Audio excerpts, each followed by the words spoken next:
order for planning and zoning. And can we have a pledge of allegiance, please?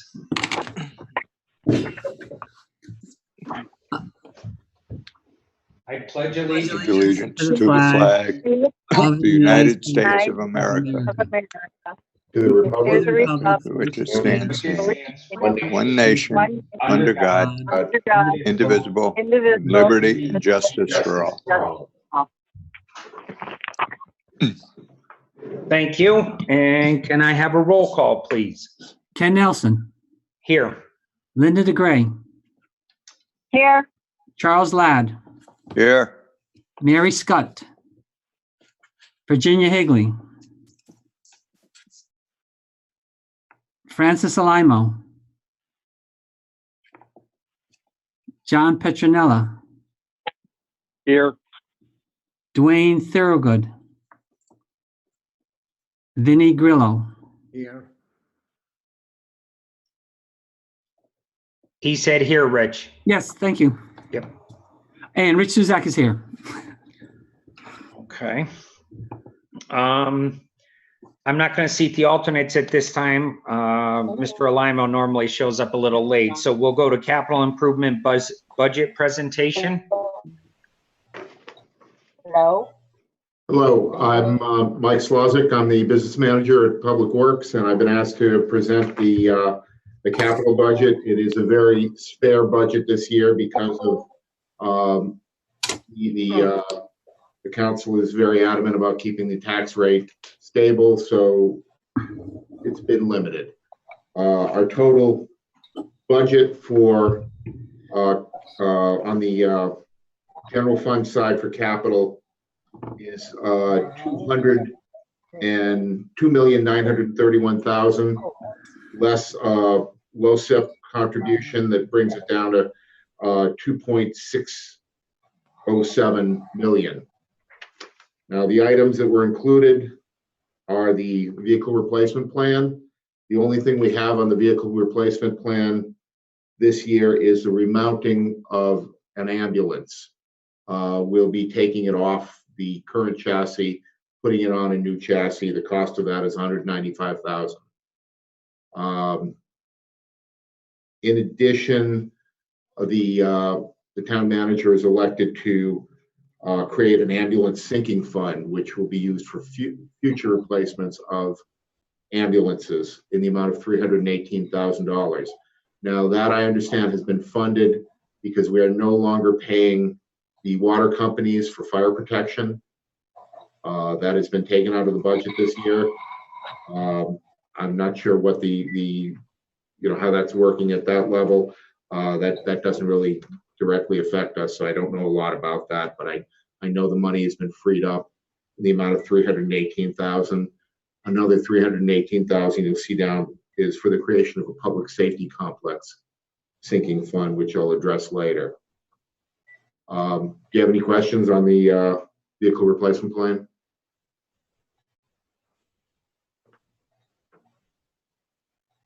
None? All right. The next item is $1 million for school facilities. That will allow for 2 boiler replacements, one at the Stowe Early Learning Center for about $400,000, and one at the Alcorn building for about $300,000. Jeff, are you on? I don't think Jeff got on. Sorry, no, I'm on. You're on?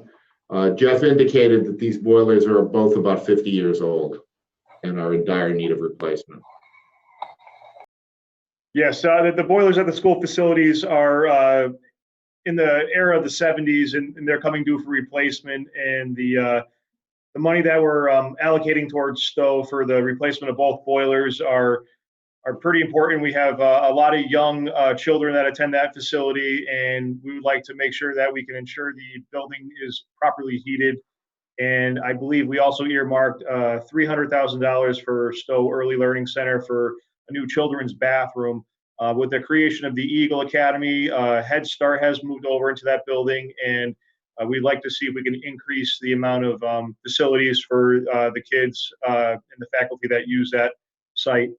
And then with the Alcorn boiler, same situation. It's another boiler that is circa about 1975. It's coming due for replacement, and it's just costs more to repair to limp along than it is to replace. So those are the items of those particular facilities. And if there's any questions, I'd be happy to answer. I don't have any. Okay. The next item is the town building repairs, maintenance, and monitoring, totaling $568,000. The first item is $30,000 for the removal of the underground fuel storage tank at the police department. At this time, we're not going to be replacing it. That was going to be a significant budget item, so that's not going to be done. The police will be using our fuel facility here, at least for the time being. But the thing is, at the end of its useful life, and we're going to be facing fines if we don't remove it. It's just it's a statutory issue. The next item, $50,000 for the central library chimney repairs. Those are currently necessary for safety reasons. I don't know. Do you have a comment on that, Jeff?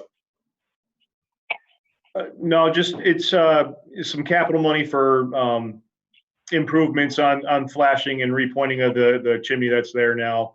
With the heavy programming that facility has, it would be in our interest to invest in, prolong the useful life of that facility. The next item is $10,000 for a new handicap lift at the annex pool. It's simply required if you're going to use the pool to have access for people that need a chair lift. And $10,000 is a lot of money for a lift. You've probably seen them before, but that's what they cost to install. Which pool is that? That's the one at the annex, the former Fermi.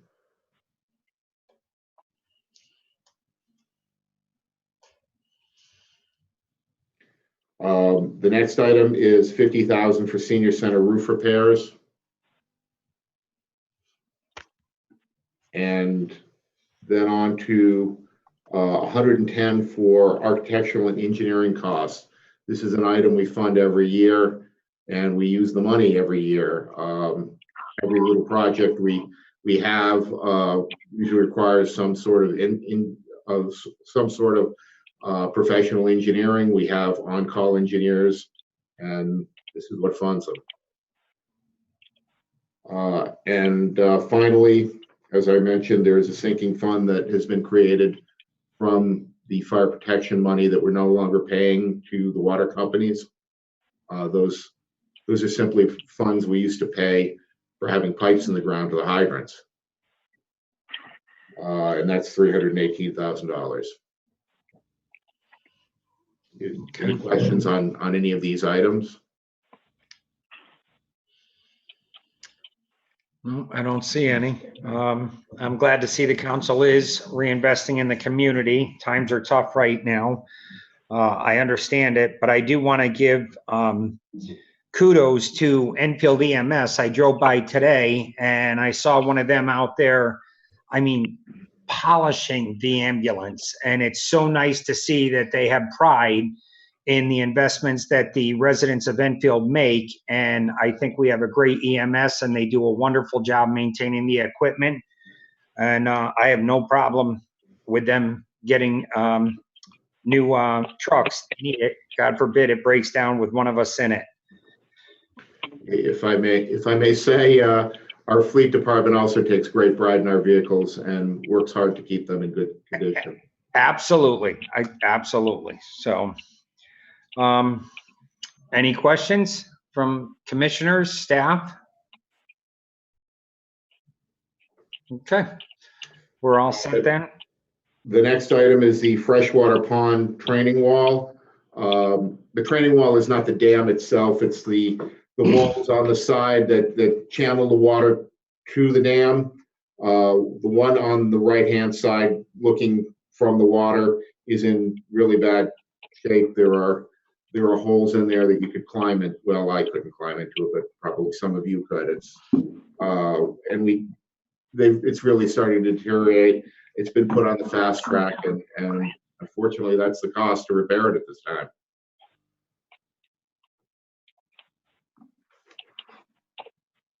And finally, the last item is town paving and miscellaneous road projects. When we passed the referendum in 2015 for road repair, it was understood in part of the referendum that the town would contribute directly from the general fund budget $500,000 a year towards that. We've given 500 for the last 3 years. There are 2 years left in the program, and this is the contribution. It was a condition to the bondholders that we fund this each year. Okay. And that's it. That's the total. As you can see on the letter, the 500,000 each year we offset it with the LoSiP funds from the state. And this year we received, or we're going to be receiving, 323,365. Some years it's been the full 500. Some years it's been nothing. I think 2017 we received nothing, but we still have funded the 500 every year.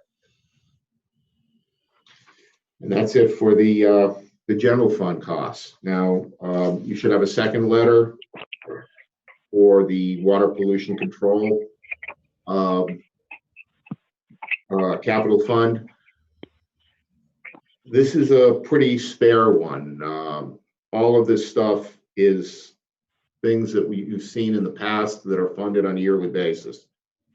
We contribute a certain amount every year, so when the big jobs come, there's money waiting for it. We need to, and it won't hit the ratepayers too hard. The first is a sewer relining program. Over time, we need to reline the sewers. They get damaged by tree roots and other things. They just degrade over time, and we need to replace a certain amount every year. And we put away 200,000 for that. The next one is major sewer line replacement reserve. This is to replace lines that fail. Happens. We hope it doesn't happen too often, but it does happen. We were putting away 100,000 every year. I believe we put the same amount last year away.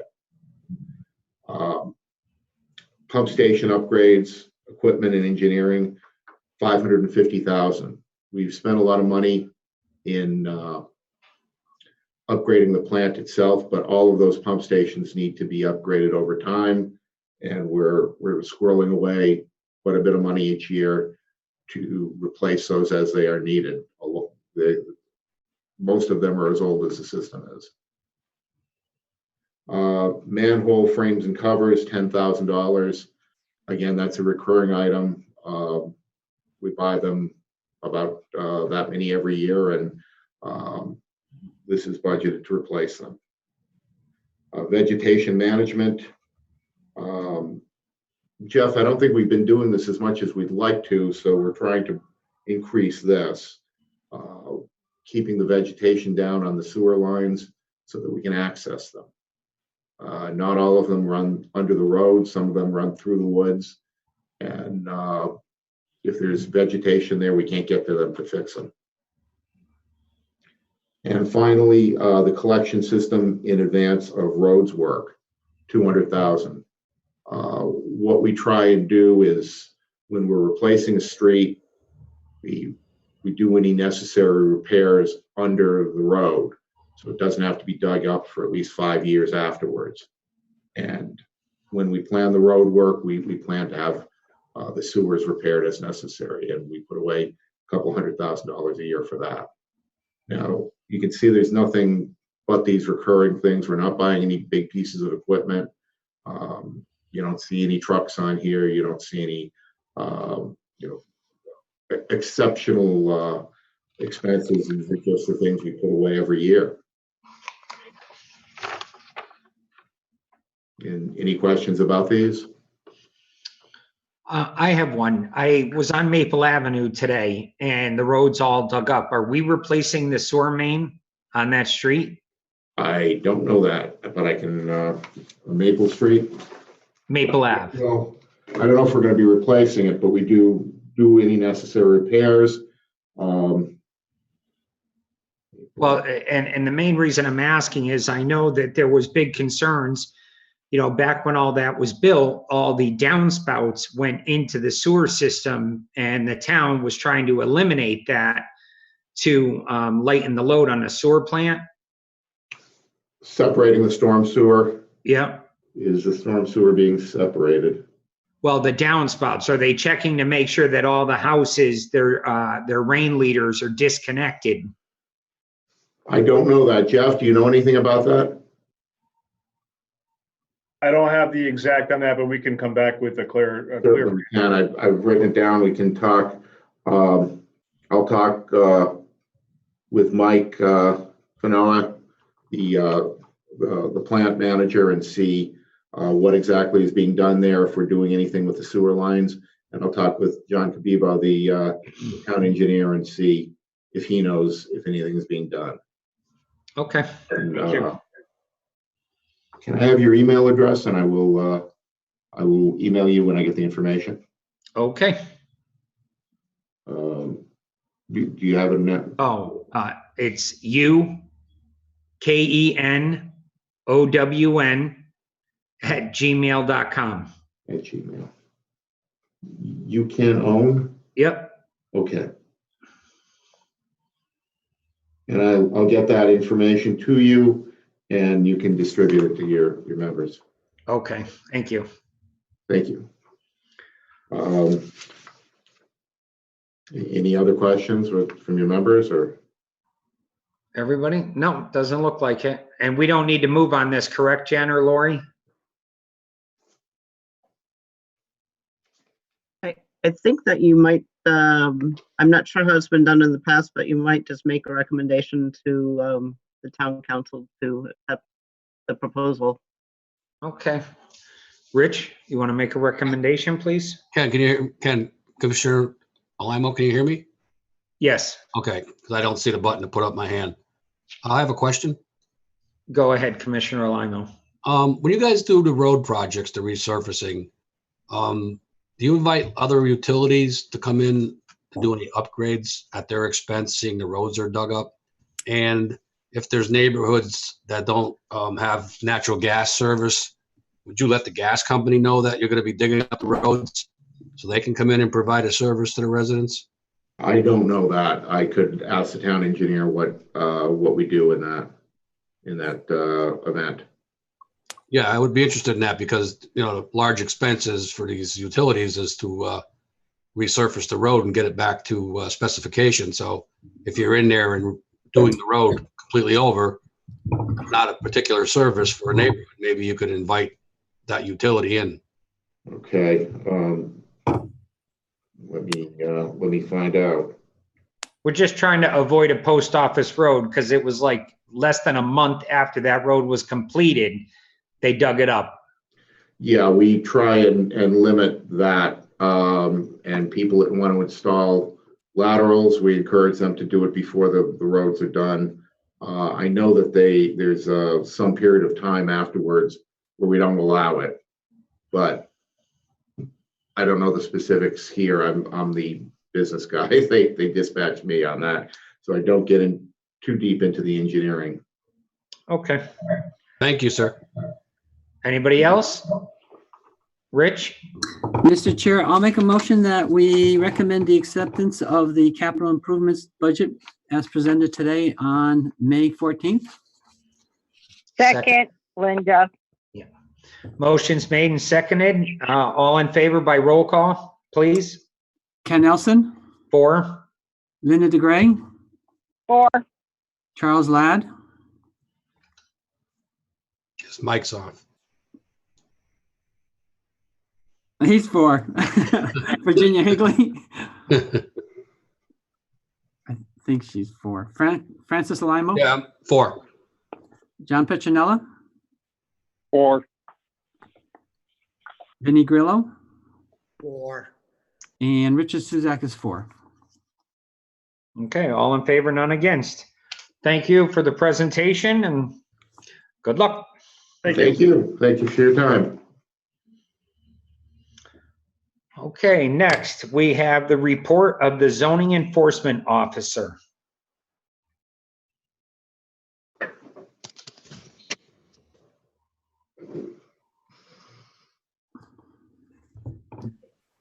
Okay. Hopefully everyone received a copy of the report. It's in regards to 79 Infield Street. It's a location on the corner of Willard and Infield Street. Several businesses in there. Turn this off.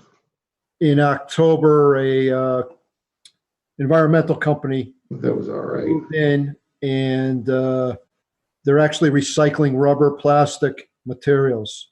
It's zone BL, and recycling manufacturing is not allowed in that zone. The rear of the property where they're located in the business actually abuts residential properties on Willard Ave. So we've had some issues up there. I've gone through the enforcement process through the up until citation. The individual that owns the property showed up for a hearing. He has not paid any of the fines, and the business continues to operate. So our only alternative at this point is to move this along to the town attorney to handle through the court system. So with this, I'm asking that the commission allow us to move this forward to the town attorney.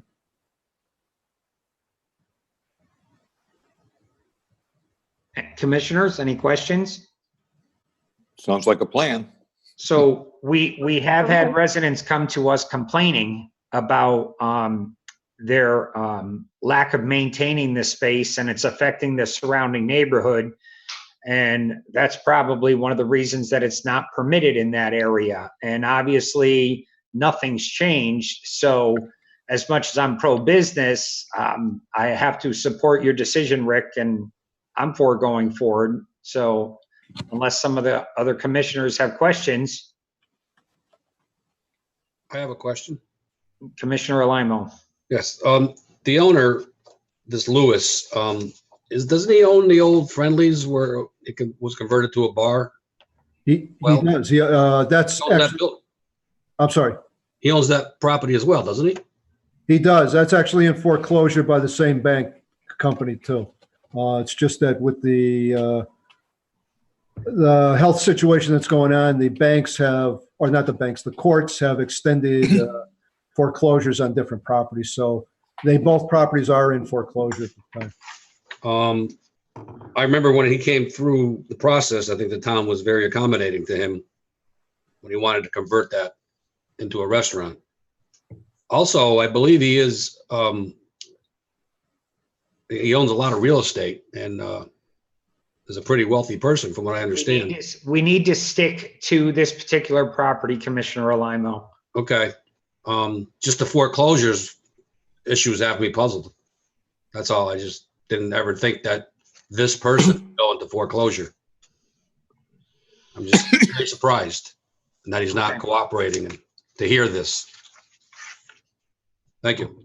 Okay. Rick, are the courts actually hearing these cases right now? They, when the emergency arose, the courts extended I believe it was a 90-day extension on all court actions going. So they extended it to June 2nd as it stands right now. Now, I don't know if that may be extended further. We don't know for sure. It's just that I'd rather take this opportunity to move it down to the town attorney in case something happens so that the town attorney's prepared now to do whatever filing they may have to do in the future. Do they currently have a cease and desist? I went through the whole process. They were issued the notice of violation, a cease and desist, never went to ZBA to appeal it.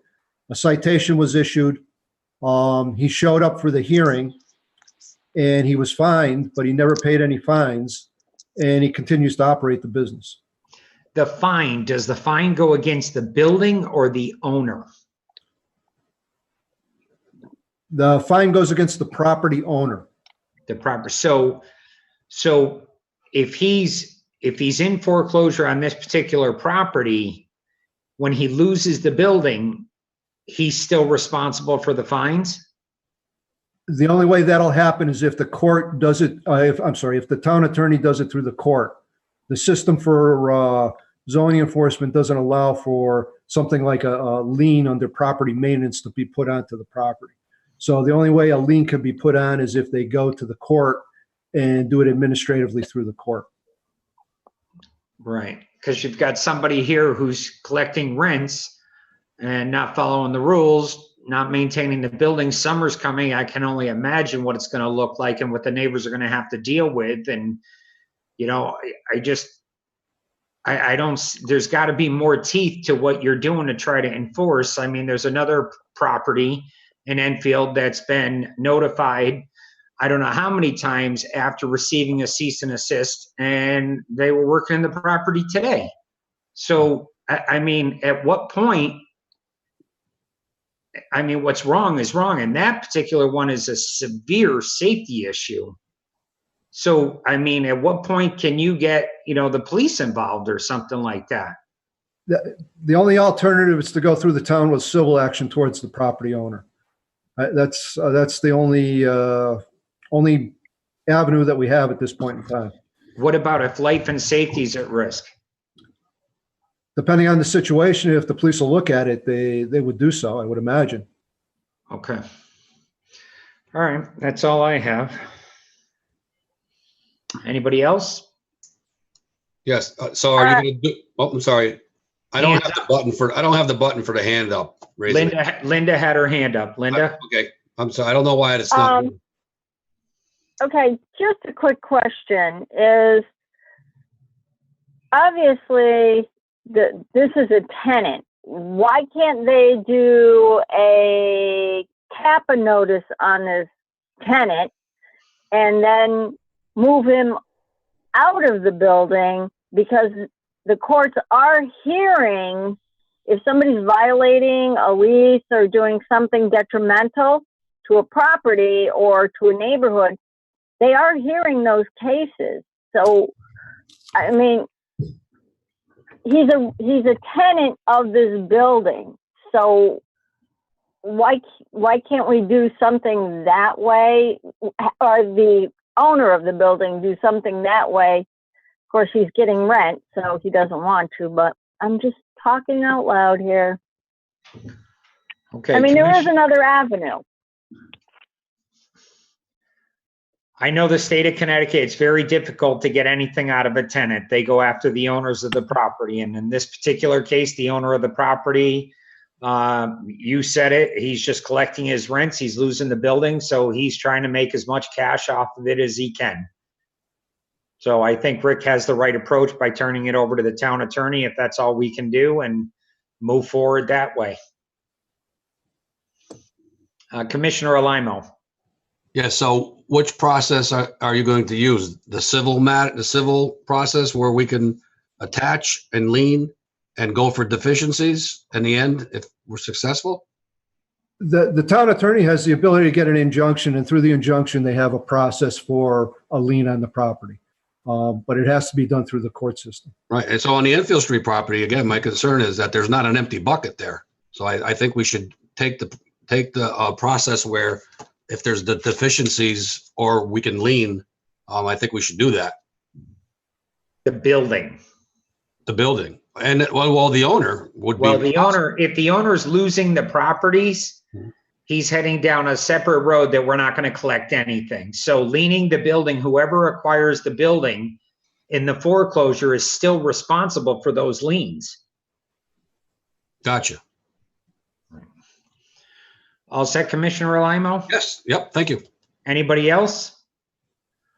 Okay, Rich, can I get a motion? Yeah, Mr. Chair, I'll make a motion that we forward action against this property to the town attorney to, I guess, prosecute to the fullest extent of the law that we can, and to try to recoup as, many fine liens that we have on the property as possible. Is there a second? Second, Charlie and Ladd. this is Linda. Commissioner Alamo seconded? Charlie Ladd did, or Linda, I think. Oh, okay. Roll call, please. Ken Nelson, 4. Linda DeGray, 4, Charles Ladd, 4, Virginia Higley, She's Okay. 4. I can see her lips moving. Francis Alamo, 4. John Petronella, 4. Vinnie Grillo, 4. and Richard Suzak is 4. Okay, all in favor, none against. Yeah, I did see Ginny's lips say yes. Yes, yeah. Yes. I was muted before. That's why I was going, yes, yes, 4, 4. And if there's anything we can do, Rick, to help you with these repeat offenders, I know you're pretty lenient with people and you work with them first, second offenses and stuff like that, which is great. That's we want to be a friendly town. But when we have a business or a structure that is hurting neighborhoods or possibly could even hurt a citizen, I'm willing to give you whatever power we can, or the council or whoever has that control to put some teeth into it, because this is kind of just, I don't care what the town says, and those neighbors, and I believe I told them at the meeting, this is going to be a long drawn out process. It's not fair that they have to go through it.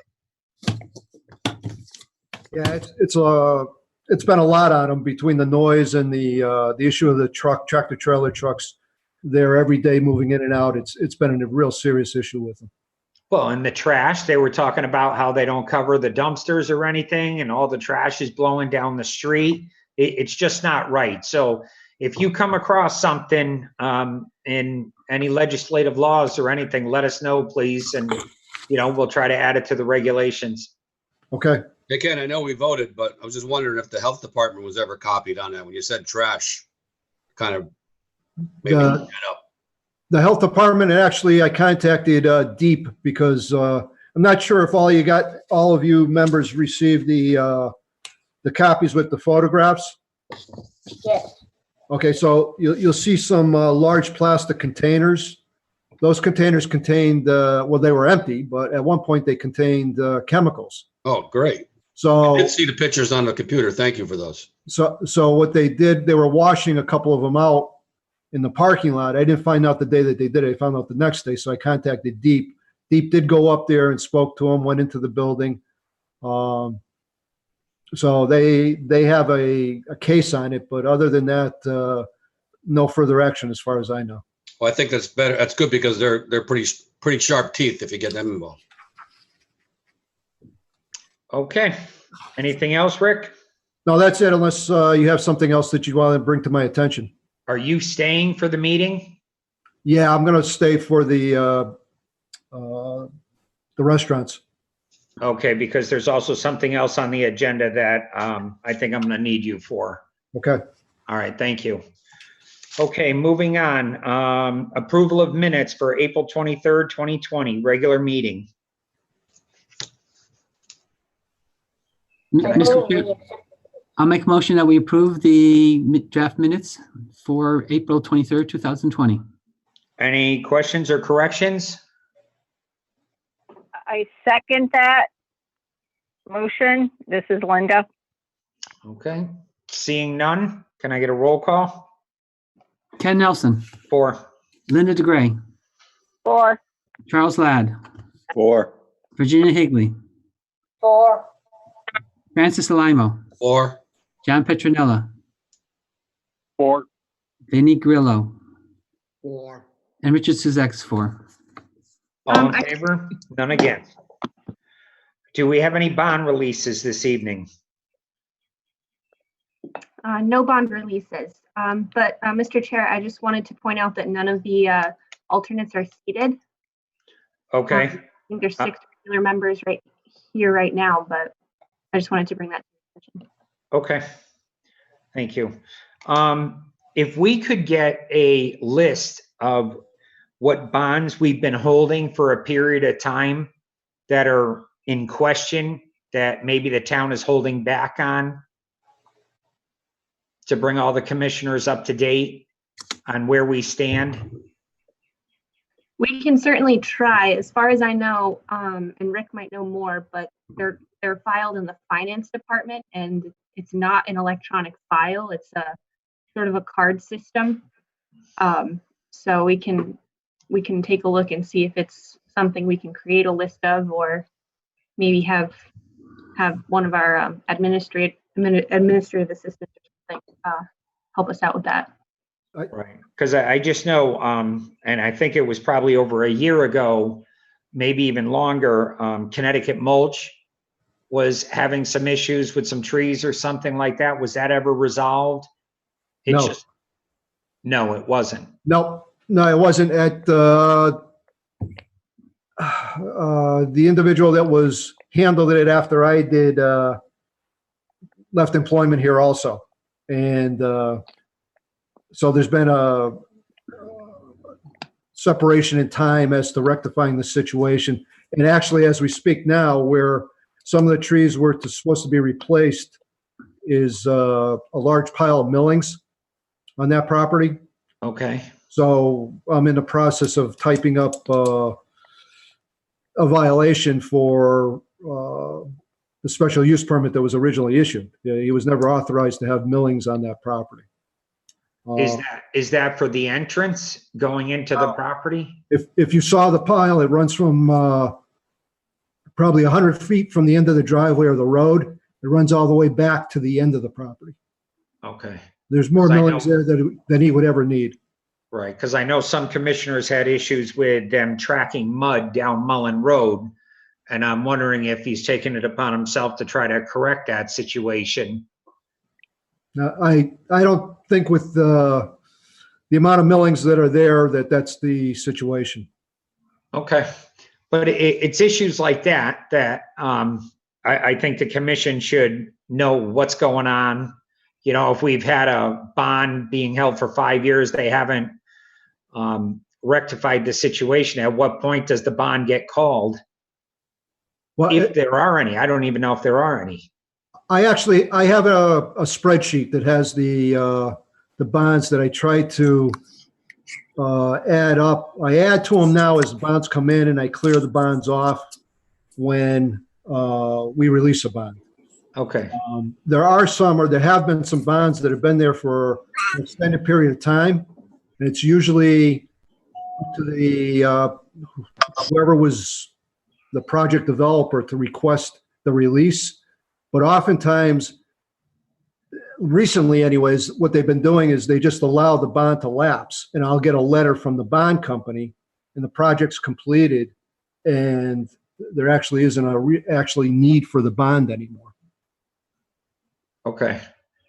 So, I mean, maybe next agenda, if you could just send, that list with, a quick synopsis of why they're being held so long or what the problem is and what we're doing to try to correct it. How long can you hold a bond before you can call it due? It actually depends on the bond that's issued by the insurance company. So there have been several occasions where the projects haven't been completed and the bond, they only paid for a bond for 1 year. And I sent them a notice of violation because they were in violation of their special use permit or their approval. So it forced them to go back and get another bond or reinstate the bond that they had there. So that has happened a few times recently, maybe because of the times and economics. But if something like that pops up, I usually contact the whoever's in charge, either the developer or who's in charge of the project. Okay. And if a developer starts a project and does a letter of credit through a bank, and after a year he doesn't renew that, what do we do? I'll usually get a notice if that's the case. Well, I mean, we can't collect on a notice.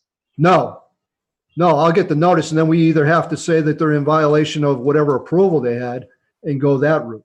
Okay. Thank you. Anybody else? Questions? Vinny, Commissioner Grillo. Thank you. Rick, I had one question just concerning Connecticut mulch. You're right about the dirt complaint that was going on that road. However, I personally have seen him laying down the millings where I would say this year, if you haven't been by there yet, and hopefully, you know, I am actually right across the street from him, that spot. So I do know that pile you are talking about. There are no more dirt marks on the road that I've seen, and I drive that road 20 to 30 times a day. That is a large pile, but I personally think that is eventually going to get spread. If you drive by and you look, you'll see that his entrances now are not dirt. I noticed that was one of the things that I've noticed. I don't know if he's continuing to use that all the way down, so I don't want to speak for that. But I do know that the dirt going on to the main road now is not happening. I have yet to see it. So maybe he's trying to solve that problem. Just something to think about. Maybe we reach out, you know, a phone call or something, Rick, and have a conversation with them and try to deal with that first. Yeah, I had a conversation with the person in charge of 18 Mullen Road. They just recently came before you for the other location. Obviously, it's owned by the same company. Yeah. He was made aware of the situation with the extensive amount of millings that are there. So I just may have to follow it up with a letter of sorts. Right. Okay, great. Thank you. I have a question, Ken. Commissioner Alimo. Relative to the bonds, usually they're, and correct me if I'm wrong, usually they're a condition of approval. So tell me though, the bonds can expire before we know if it's been properly installed or properly planted or the work has been done correctly. It can expire before? It can.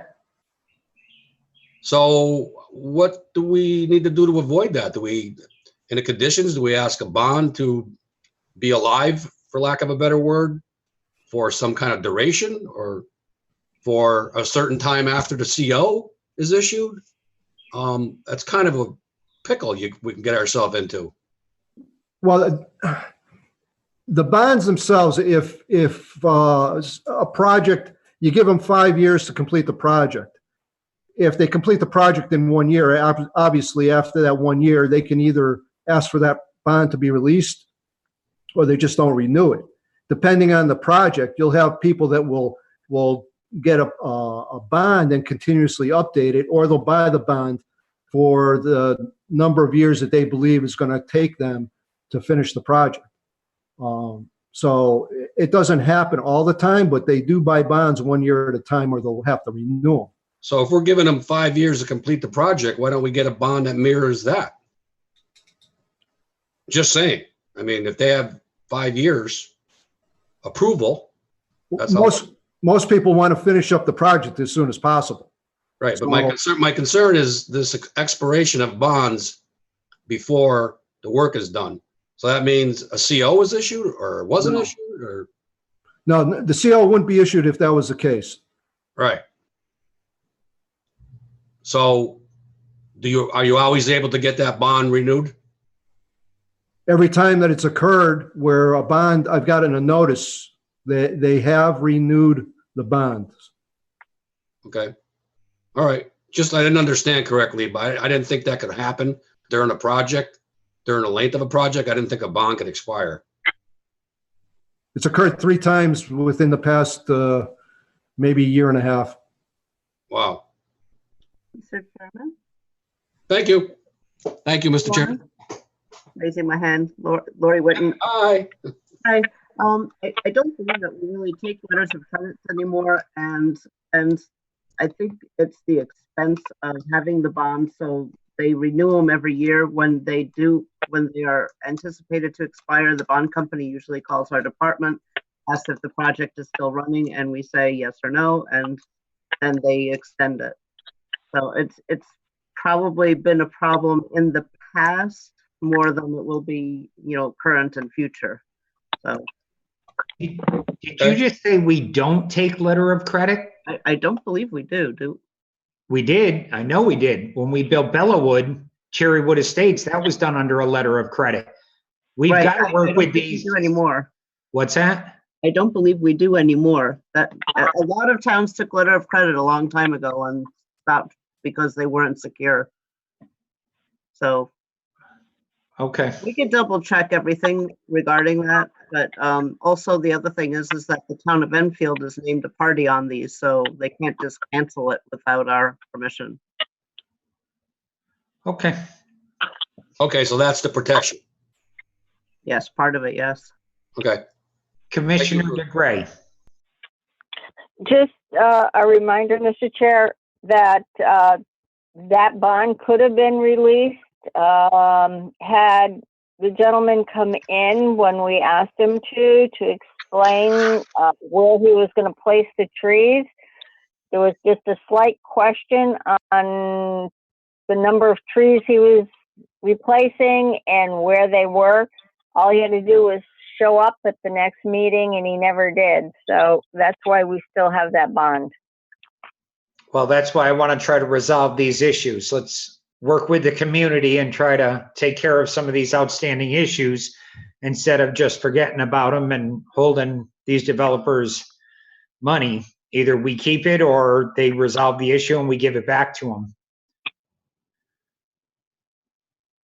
Anybody else? Okay. Next on the agenda is continued public hearing PH 2970, and I'd like to seat Commissioner Grillo and Commissioner Petronella for this. Roll call, please.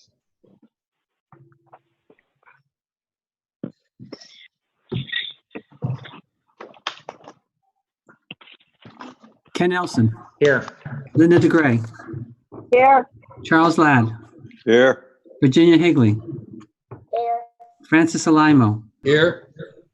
John Petronella,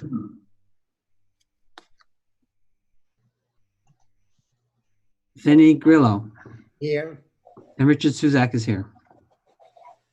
Okay, everybody's there. And is there somebody here for the public hearing in behalf of the applicant? Chris. Yes, Chris Marslick's here with Our Town Investments, Okay. Address, please, Chris. 15 South Road, Enfield, Connecticut. Okay, this is a continuation of converting a two-family into a three-family.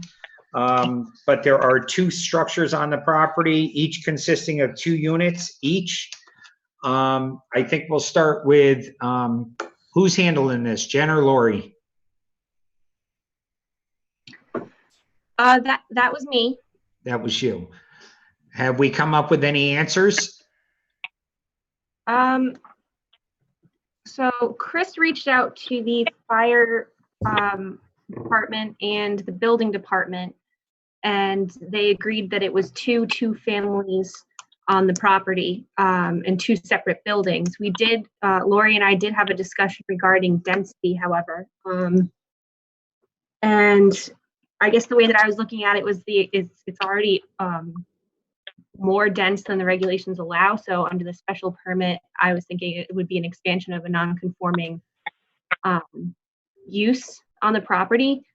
And the commission could approve it that way. But I think in discussion with Lori, we could require a variance to that section because the number is, the density calculation number is higher and therefore being increased. Whereas under those expansion of non-conforming structures and uses, it's been the practice in the past that we accept special permits only when the non-conformity isn't being intensified, if that makes sense. That makes total sense, but we are increasing the intensity of the nonconformity. And my concern with that statement would be, what would stop somebody who owns a 4-family on a property from coming forward and converting it to a 5-family? Well, that's what under the conversion of the residential buildings, you can't go higher than 4-family Right. in one building. Right.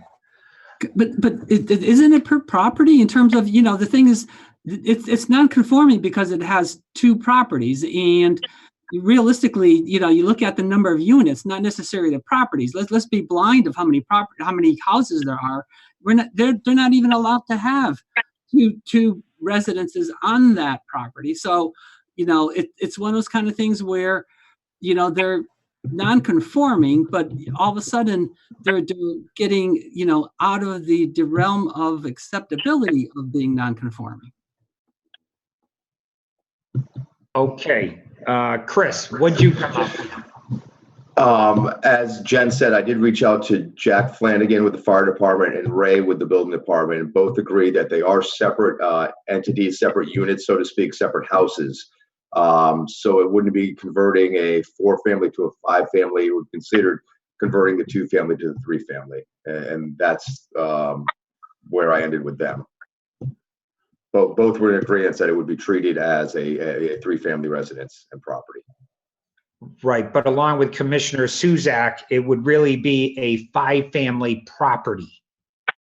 It may be a 3-family dwelling and a 2-family dwelling, but again, when it goes to resale, a bank is going to look at that as a 5-unit property, which is a commercial property. And I know when you brought it forward, and with the past on your other house, I was all for it, and I still am all for it, but I just don't know that I'm for turning 4-family properties into 5-family commercial properties. I don't know how the rest of the commission feels. Anybody? I mean, we all passed this regulation with Chris. How did you guys interpret it? It was a 2 to a 3 family. Commissioner Suzak. Again, I'll reiterate, my position in terms of, if he subdivides his property, then I would agree he has 2 separate dwellings on 2 separate properties. And then all of a sudden, if it would be in conformance with our regulations, there would be, no reason for us not to approve it. But the fact that it is, in fact, 2 properties on a single, or two structures Dwellings on a single property that are being used as separate entities, normally we don't even allow an in-law apartment anywhere, unless it meets a certain kind of muster. And this is, even significantly getting beyond, what is under the realm of, acceptability for that kind of a property. And that's, blood and relations. And this is not even blood and relations. It's just a matter of, increasing revenues. And, I just have a problem with, expanding a nonconformity to the fact that we need a variance in order to accept it. And that doesn't make any sense. Commissioner Ladd. I tend to agree with Mr. Zuzak, or Commissioner Zuzak, that we're going into the realm of non-conforming. We're expanding it too much. So I would be against it. Commissioner DeGray. Sorry, I had to unmute myself. I'm going along with Commissioner Suzak. We're making a non-conforming property even more non-conforming. It gets into that gray area, and getting a variance would, I don't even know if you'd be able to get a variance to do that. So I understand 2 dwellings, but it is making it more non-conforming. That's all I got to say.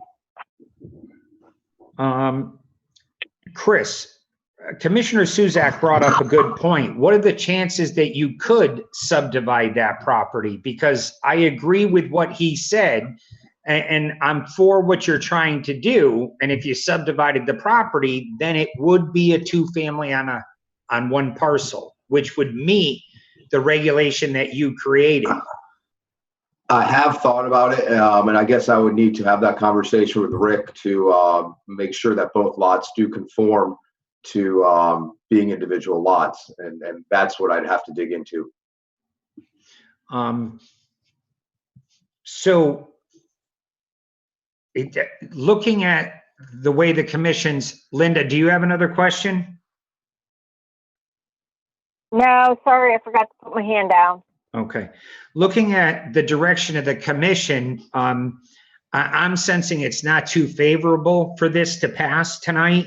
So what I'm saying is, at this point, and stop me, Lori or Jen, if I'm stepping out of bounds here, but what if he were to withdraw his application,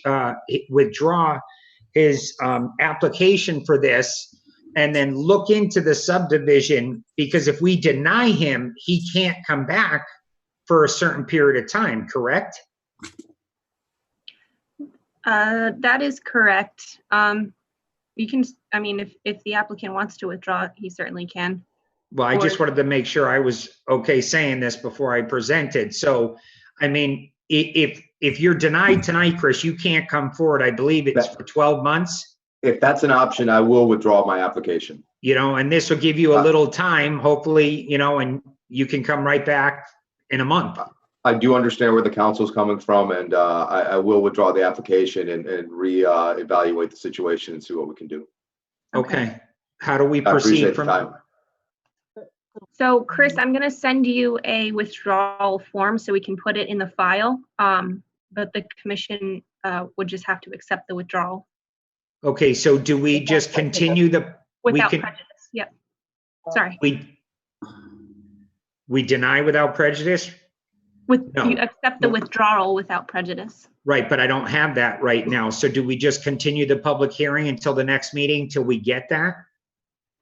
No, it's on the record that he's withdrawing. I just want to send the form for the file, so we have it in the file, but his withdrawal is on record. Okay, and you're good with this, Chris? Yes, I appreciate the time. Okay. All right, so we need to make a motion to accept his withdrawal of public hearing 2970 Without prejudice. without prejudice. Mr. Chair, I'll make that motion that we accept the withdrawal of application public hearing 2970 without prejudice. Second. And I think that we still have to let it go to public participation just in case, because it is a public hearing. Even though it's withdrawn? No. One says yes, one says no. I think once it's withdrawn, it's withdrawn. Okay. All right, never mind then. Yeah. All right, I just wanted to make sure that we didn't violate anything along those lines. Right. If he was going to keep it open, then yes, you would have to open up to the public comment. But since he's withdrawing it, there's now no application to talk about. All right. Okay. All right. Thank you for your time, Chris, and hopefully this works out for you, and we'll see you sooner than later. All right, thank you, everyone. Have a good night. You too. Did we get a vote on that? Oh, geez. Can I get roll call, please? Ken Nelson. 4. Linda DeGray. 4. Charles Ladd. 4. Virginia Higley. 4. Francis Alimo.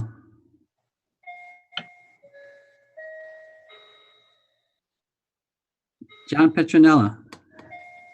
4. Vinnie Grillo. 4.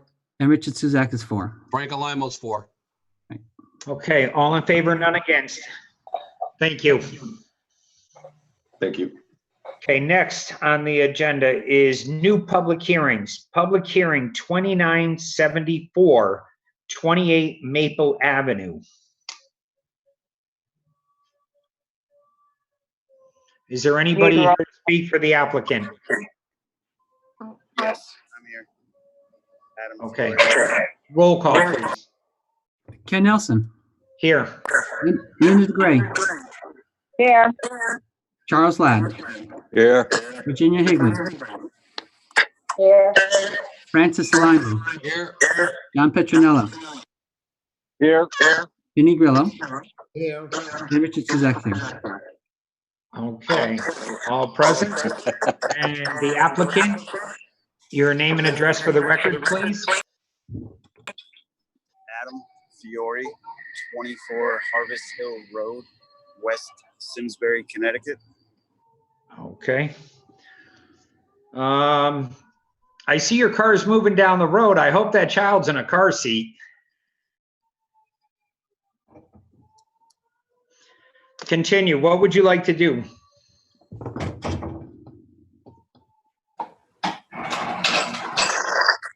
Can you hear me? Yes. Okay. So what I'm looking to do is convert what once was a commercial zoned, dilapidated, illegal studio apartment into a conforming 3-family home. Okay.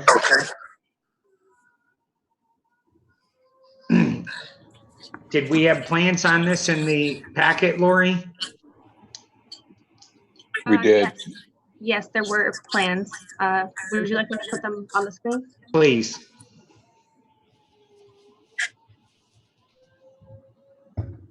Okay, hold on. Don't scream. Don't scream. Don't scream. Not right now. It's not letting me because I'm recording, so give me 1 minute. Shh, give me 5 minutes. Give me 5 minutes.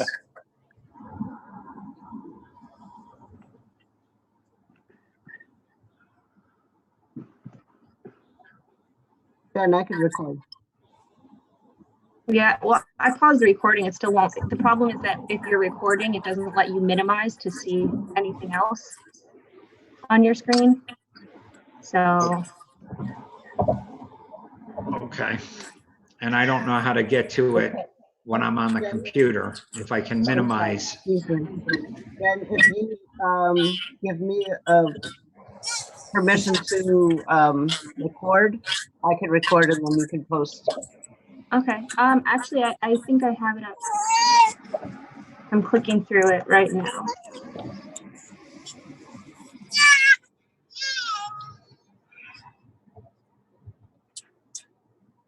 All right. No. Share.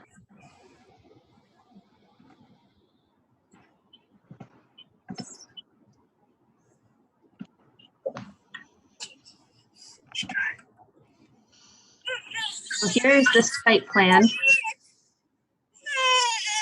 is not a good time, Shy.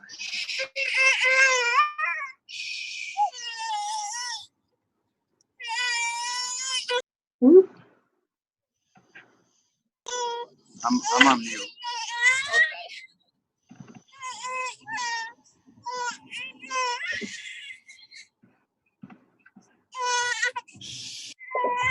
Here we go. Okay, so my first concern, this is the plan that was submitted last time. I actually, I drove by the property about 3.5 hours ago, and the cease and desist is on the door. There were people in the structure still working on the building. And on the corner of the Maple Avenue and the other street, the plywood partitions that's blocking the hole where the existing foundation is, that's no longer there. There's a hole that if somebody's walking down the sidewalk, their foot's gonna go right down in that hole and get hurt. And these plans, when they were submitted last time it was here, also said existing foundation, and the foundation was removed before these plans were submitted. So these plans are not accurate because that foundation is gone. It's a big hole poorly blocked by plywood, and they have all the road construction going on over there. And I just see it as a huge safety issue for people walking down the sidewalk. he's not following the cease and desist order in place, and we don't have accurate plans. So how do we proceed forward without accurate plans?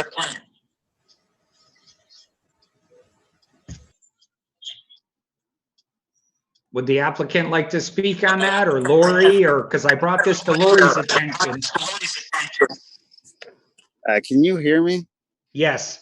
All right, perfect. So the plans are accurate. The building, the foundation was pretty much the exact same way that it is now, which is why it was taken apart. Why I would like to move forward and wanted to move forward many months ago is because of the condition that it was in, the condition that it continues to be in. And now is the opportune time, seeing as how the street is ripped up. We can get a new lateral in, we can get gas lines in, we can get water lines in. We can do all this without disrupting what's already going on. Hinckley, the guy doing all the paving downtown, said that he would gladly dig the hole. I have cut sheets included in my paperwork for the concrete. I have architect plans submitted for the whole entire property. This is not the same site plan. This is different. This was updated many times and overseen by a structural engineer that works with the town closely on many different projects.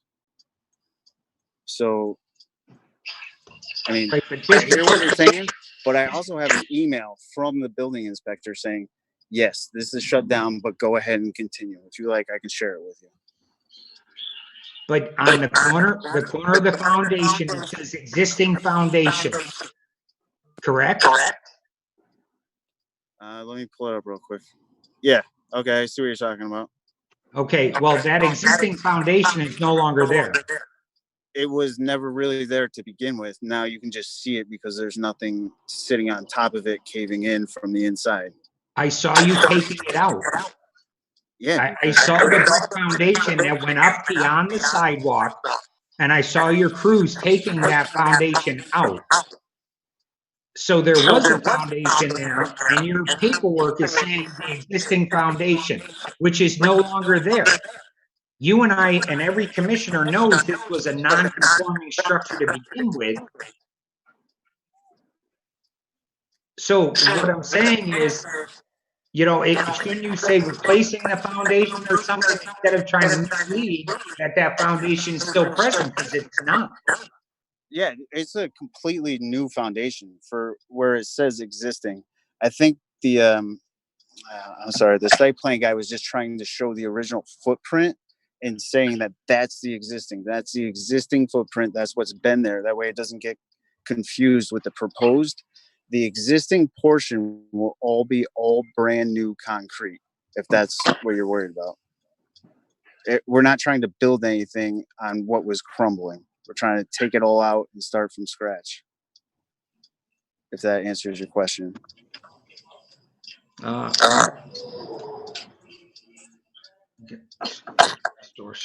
any commissioners have any questions? For some reason, I can't see the hand. Jen? Just really quickly, anyone with 2 devices calling in needs to mute one of their devices to stop the feedback. So if you're calling in and you're on your computer, you're using 2 phones or whatever, one of them has to be muted.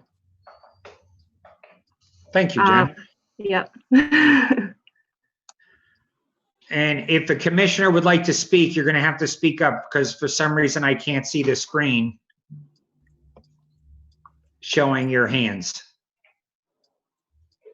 Ken, if you go up to the top, you can see manage participants. Can you see, is it showing up on yours? No. No. Oh, it's on the bottom. It's on the bottom for you. Okay, Charlie, Commissioner Ladd.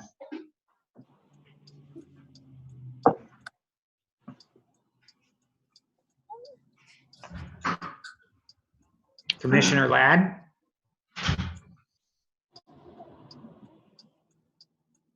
Can anybody, I can't see him on my screen. Is he talking under mute? Can you hear me?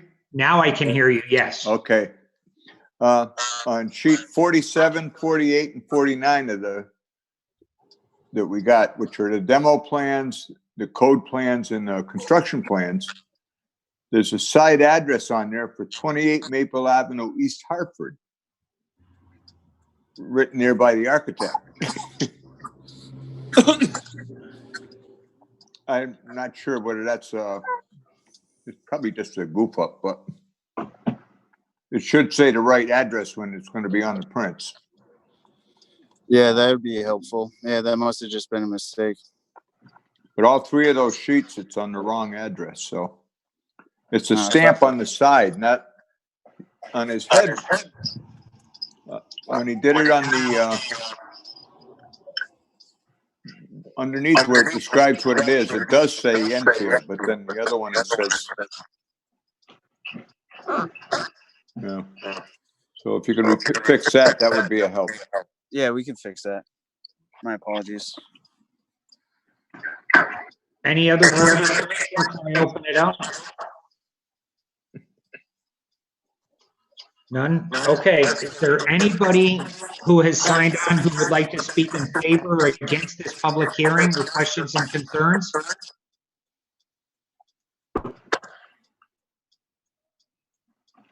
Going once. Anybody for public hearing 2974, 28 Maple Avenue? Going twice? And for the third time?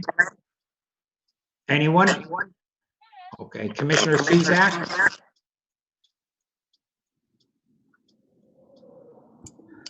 Because I have a question. There's, I guess, a requirement from the health department about doing a check of your sanitary lateral and whether that was done or. So we have a new sanitary lateral because they're tearing up the street. It wasn't inspected yet, but I'm sure before I get any type of CO or any, it'll be inspected during the rough, I'm sure. Because in terms of your parking, I guess right now, I Google Earth your neighborhood, and I noticed that, although it's an older type of neighborhood, it still has, most of the adjacent residences do have parking in the back of the buildings instead of in front of them. And I'm just wondering, what are you proposing for your parking, and could you describe it and how it conforms with, the entire neighborhood versus, just being convenient for you? Right. So initially what I thought was I was going to be able to put two driveways, one on Spring Street side and then the existing on Maple Ave, but I don't think that's going to end up working out. So probably what I'm going to end up having to do is remove the garage, if you want to even call it that, and then kind of just expand into like a 4-spot parking lot, and then 2 people would park in the driveway. So I'd be able to get 6 cars in there. If you get what I'm saying. All right. So I wouldn't be adding to the congestion of the street. Because the other question I have in terms of, egress from the upper levels, in terms of especially the 3rd floor, that there it seems to be relatively landlocked, and I'm just wondering, I guess I see some egress windows occurring, not necessarily in bedrooms, but are you going to have like egress windows, or is there going to be a fire escape or some kind of a secondary means of exiting that 3rd floor, or is it? So there's egress windows, and the building inspector said that was fine, that met regulations. He didn't request any special like fire escapes or anything of that sort. Because the only thing I noticed is that the only way that 3rd floor exits is out of that main stairway down, that exit onto Maple Avenue. And if the fire happens to be there, that they really don't have too much choice as to what they can do or where they can go.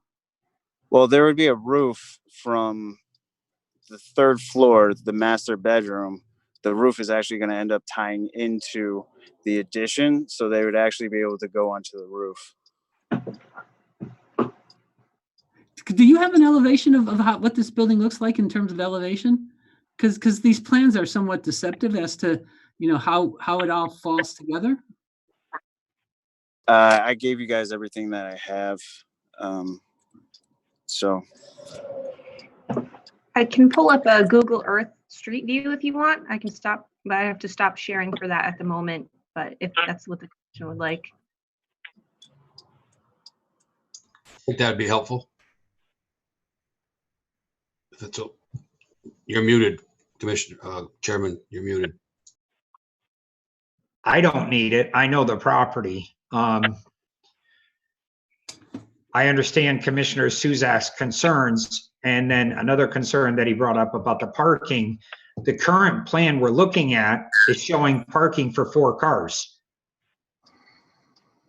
Where are the other cars going to be parking? You had said tearing down a garage and doing it there, but that's not what we're looking at. We're looking at a garage, and you would have to double park the cars. yeah, so in the site plan, if you zoom in a little bit more, it says proposed 18-foot wide 2 parking spots on Spring Street, and then it says 4 on Maple Ave.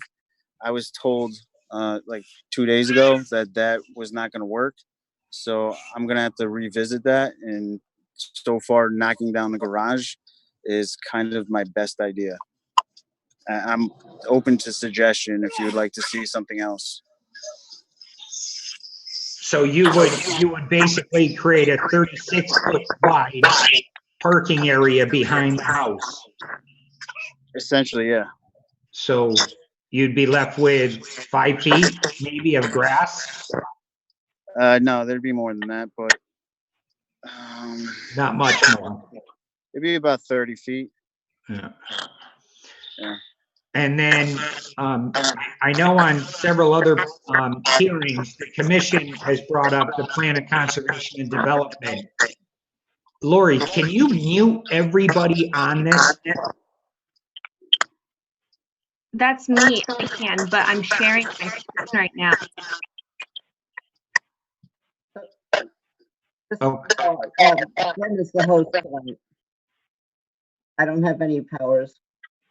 Okay. Well, this sounds better. I don't know what happened, but my concern is, the plan of conservation and development has a totally different vision for Thompsonville, and they want to bring back the storefronts and the mom and pop shops with the house and the apartments behind it. And this goes the total opposite direction of what our plan of conservation is calling for right now, because you remove the storefront without approvals and the foundation, which, now you're not even grandfathered in anymore to be non-conforming. So I don't know how the commission wants to move forward. Either we're going to, listen to the plan, or we're not going to listen to the plan. But those are my concerns with this property. And my number one concern right now is if Rick can go to the property tomorrow morning and look at the temporary structure they have around the hole where the foundation used to be, and it's on the corner on Maple Avenue side, there's a hole that a child could fall through and fall down in that hole between the plywood and the sidewalk. And this house literally butts up to the sidewalk. So you have no choice but to walk right by this. It is very, very unsafe, and somebody's going to get hurt. I'll take care of it first thing in the morning. Okay. And also, Jen or Lori, if we could check with the building official tomorrow morning to see if he does have permission to continue working on the structure before he gets approvals. Okay. Yep. And then any commissioners' questions or concerns? I'm going to open it up to the public. Unless the commissioner has something. I don't see any hands. Commissioner Suzak, you're muted. Because are we going to see a new site plan is going to reflect the parking that we're discussing is being modified because this existing plan is really outdated? So in my review, I realized in the Thompsonville district regulations, there's one sentence that says that parking can't be in the front yard setbacks in Thompsonville, which is different than any other regulations in town. So I caught that and I let Adam know that earlier this week. So this plan, he did update it to show a proposed addition so that would make all 3 proposed apartments to be or the 1 proposed apartment addition to be conforming to those regulations. But I did put it as a condition of approval, proposed condition of approval, that the outbuilding be removed or at least that the parking be moved out of this front yard setback and moved elsewhere. And my recommendation to Adam was maybe over here, just continue the driveway, and then all of this would be lawned area. I mean, if the commission would like to see an updated site plan, that is up to obviously you. Well, I follow what you're saying, Jen, but he needs that area to add space for 2 more cars for that 3rd apartment. So how is he going to add 2 more spaces there? He needs total 6 spaces. So taking down the garage is going to give him 4 spaces.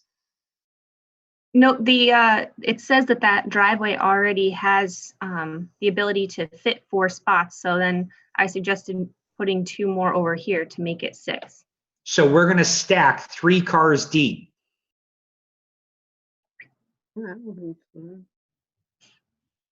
I mean, it's I was just going by the regulations and what could be done on this property unless he wants to do something this way. And I guess that's what I was more or less asking, is that, we should sort of see a plan of how it actually works instead of, having, because then all of a sudden, if the 3rd car in wants to get out, 2 people got to back their cars out onto Maple Avenue, and then, hold up traffic until the 3rd car leaves, and then everybody got to go back in. And that's not really parking. That's really, again, a Chinese fire drill or something. Well, even the construction workers aren't parking on the property. They're parking across the street on private property. But I think it would be prudent for us to see a viable parking plan, just so that, we know exactly what we're getting, rather than potentially something that might not work. And then, everybody's going to say, well, they're going to hold up their hands and say, well, I did the best I can. And that's really all you're going to get. But, the thing is, if we have that opportunity to actually see what we're going to get, let's take that opportunity. I'm willing to give him another 2 weeks to sort of update his site plan and take and show us what he's going to do. And do you want to see elevations also, Commissioner Suzak? Yeah, the things I just sort of like to see how it all ties together in terms of, we do have to consider some aesthetic values. And I think that's, part of Jen's review is, I guess section, 6.7, architectural design standards.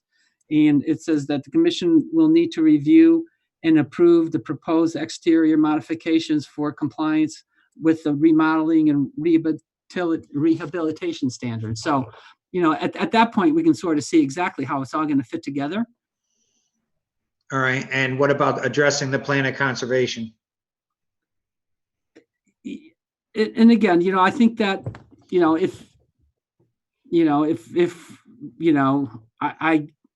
I would have to believe that, we need to have an open mind. And if something is conforms with our regulations, we cannot deny something that's conforming. We could, possibly make some recommendations that, some certain things happen, but not necessarily, prevent things from happening if they conform to our regulations. Okay. All set? Yes, Commissioner Petronella.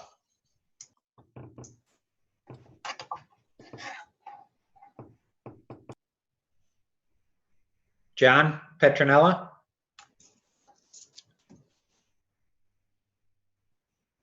Commissioner Ladd?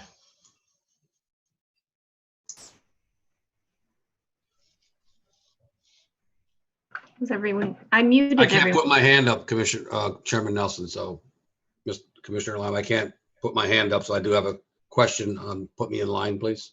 Yeah. Jen, can you see if they're trying to talk? I unmuted Charlie and I unmuted John. Okay, Commissioner Petronella? Can you hear me now? Yes, now we can hear you. All right. Thank you. A question on the demolition of the existing structure. Was that being done because it was, I think you referred to it, the foundation was crumbling? Is that was the reason why you had demolished that area? Mr. Fiore? He must be muted too. Is this better? Can you hear me? Yep, we can hear you. Okay. So there was significant deflection in the commercial zone portion. They didn't frame it right. It wasn't framed to current standards, and it was basically imploding, and you could feel the whole house move. The brick was giving away probably for the last 20, 30 years. I wanted to... Originally, I didn't want to do this much. I didn't want to go this deep. It doesn't make sense to invest this much money in Thompsonville financially. But I can't have a building that's going to fall apart in 20 years, 10 years, 5 years, and risk somebody's health or getting sued. So it has to be taken apart, and it has to be rebuilt. It has to be done in the current codes. And I assume that the footprint of the new is the exact same size and placement of what it's replaced, with exception to the addition. Is that correct? I'm sorry. Can you say that again? Yeah. What you torn down, you're replacing exactly the same size configuration in the same spot. You're not making it bigger or smaller. No, it's proposed to be significantly bigger, because to me, current requirements has to be a minimum of 800 square feet for an apartment. What it was maybe 350 feet, give or take. So we're looking to expand upon the footprint. It's in the site plan. It says proposed. That'd be in addition to the existing, and then it'd be 2 stories tall. I see the addition, but where you tore the building down, where you replaced that with the new structure, that's not being expanded upon. The north wall and the east wall. You're not getting. No, I can't get any closer to the street. It's exactly where it was. Okay, and the reason for the addition was to meet the square footage requirements of the apartment. Yes, sir. Okay. Yeah, I also agree that I certainly want to see a plan that shows the parking configuration cars in there, and I don't see how you're going to do it unless you remove that garage. Even then, it's going to be a little bit tight. But I certainly want to see that. Well, I mean, if it's 2 cars wide, you can park 2 cars on the right-hand side, leave the left lane open, and then park 4 cars in the back. That way, there's always an exit out. There's a clear path. I think that would work, unless you guys want to let me put 2 driveways in. Yeah, if you could show the parking, that would be great. Also, I also agree with elevation would be helpful too. I think I also think that there are requirements by the regulations. Yeah, I've been talking to a new architect. I can probably have all that stuff within the next week or 2. Yeah, I'm familiar with the property. I go back with that property many years. I remember when there was a storefront there, and when it was open for business quite ago. And I used to know some people that lived there many years ago as well. The upstairs apartment, please. And I understand that as you started renovating, I guess it just turned into something a little bit more than you thought with the crumbling foundation and so forth. And one thing led to another. So here you are. But anyway, I think the parking is a big concern. So yeah, if you can address that, that would be a significant help from my perspective. Yeah, I'll definitely get an updated plan and I'll submit it to Jennifer. Okay, thank you. Thank you. Jen, what is the front yard setback in Thompsonville? It's 20 feet. 20 feet. And that proposed addition, what is the setback?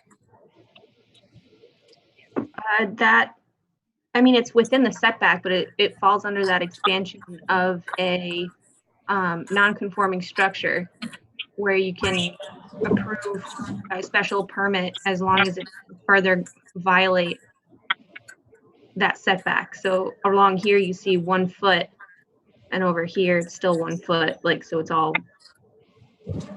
But that entire addition expands the setback because that entire addition's in the 20-foot setback.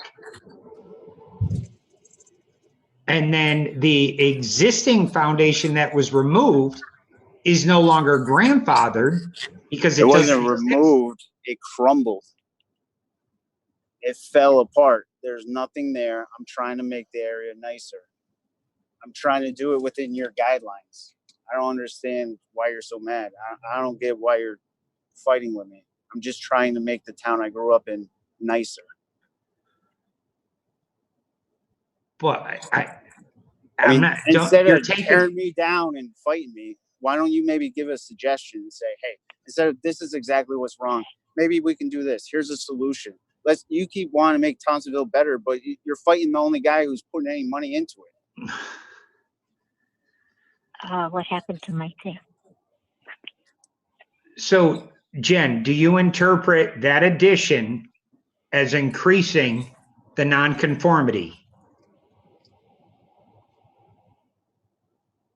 I had not, because the building is already 1 foot from the property line, and that expansion of non-conforming structures allows the expansion of those non-conforming structures as long as you're not further going into that property line. Like he's not going to 0 feet from the property line.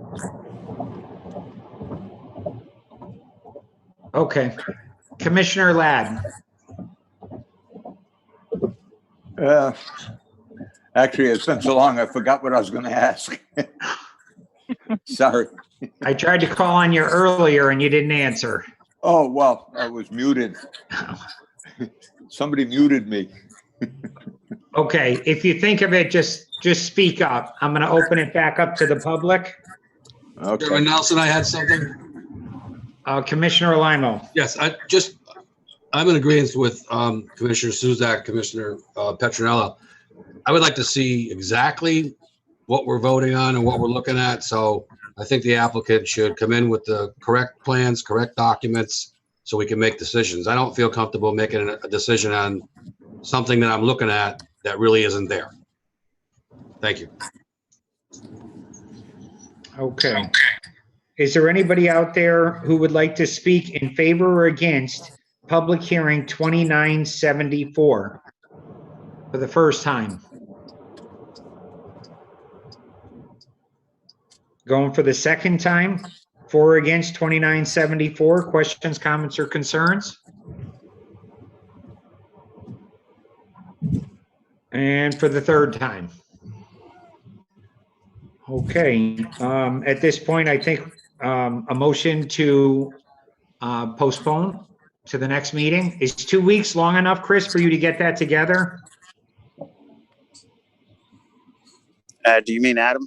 Yeah. I'm sorry, Adam. Yep. Yeah, no problem, Ken. Yeah, I can do that. Okay. If that's how the commission wants to go forward, can I get a motion? Ken? Commissioner Ladd. I remembered what I was concerned about was for the second egress, to jump off a second-story roof if you had a fire there. I mean, it's better than burning, but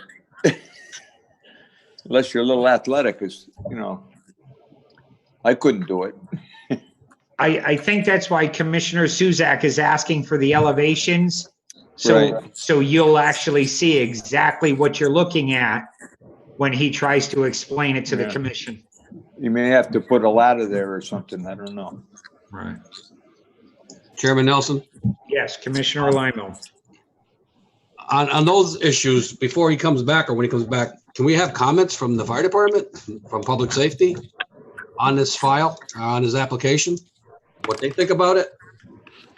I can try. I've circulated these plans to them probably like 4 times already. Yeah, they already signed off on it. They said it was fine. If you Do we want, have do we have anything indicating that? I it's got the okay with email. fire I can department? send it to you. If you Yeah, want. if we can get documentation from public safety, from the fire department on those elevations, on egress, all those questions that commissioners are asking should come from, I believe, should come from the professionals. We should have comments on any issue from the outside professionals. So that helps us make our decision. Right. Yeah, okay. I mean, what I can do is just print out the email that they gave me and I'll submit it with the rest of my paperwork. Well, but now there's concerns on elevations, access and egress for windows, going on to roofs. I'd like to see comments specifically to what we're talking about tonight. Commissioner Limo, in the packet, and Jen just pulled it up on your screen, there are the comments from the 4 departments, 5 departments you're questioning. Right, and there's fire department blank. Yeah, we didn't receive comment from them, but the building department usually takes the stance, and fire usually agrees with them that all of the fire safety stuff falls under the building permit. And they'll address it at that time. They usually comment only on site-specific things for planning and zoning. I don't believe that's how it was in the past. I think that being that it's going to be a 3-family house, I think the fire department would want their say and not just. They do eventually comment, but it's usually at this stage just about the site. And then once they get their approvals and they file a building permit, they get into the more specific fire safety Right, items.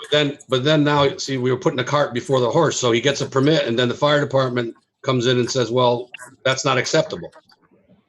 I know sometimes that the building code and fire code do clash and hit heads on different issues, but it should be clear and make it easier for applicants when they come before us as well. That, you know, we're going to give them an approval and then they're going to find out that they're not conforming to the public safety code. That's why they comment on the site, so that we don't run into that down the line. They do get everything that is filed in the planning office to circulate to them for comment. Right, but we have no comment on any of the questions that were asked tonight. Egress. I think there was a couple of questions about egress and coming onto a roof. Well, I don't know how the fire department could comment when they don't have the elevations.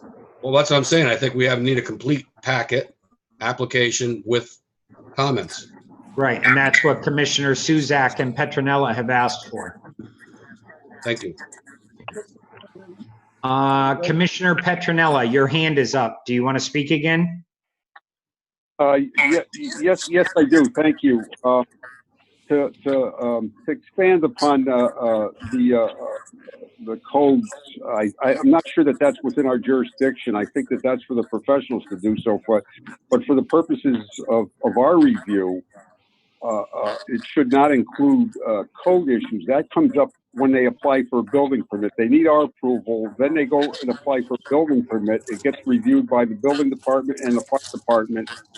And if it doesn't meet the code, the egress, and whatever it may be, they will not get a building permit. So I think we're getting a little confused here where we should not be acting on code. It's not within our jurisdiction. Well, safety does fall within our jurisdiction. And I think that's what Commissioner Suzak is asking for is, I mean, we really can't approve a structure and, if the people don't have a way to get out of the structure on the property.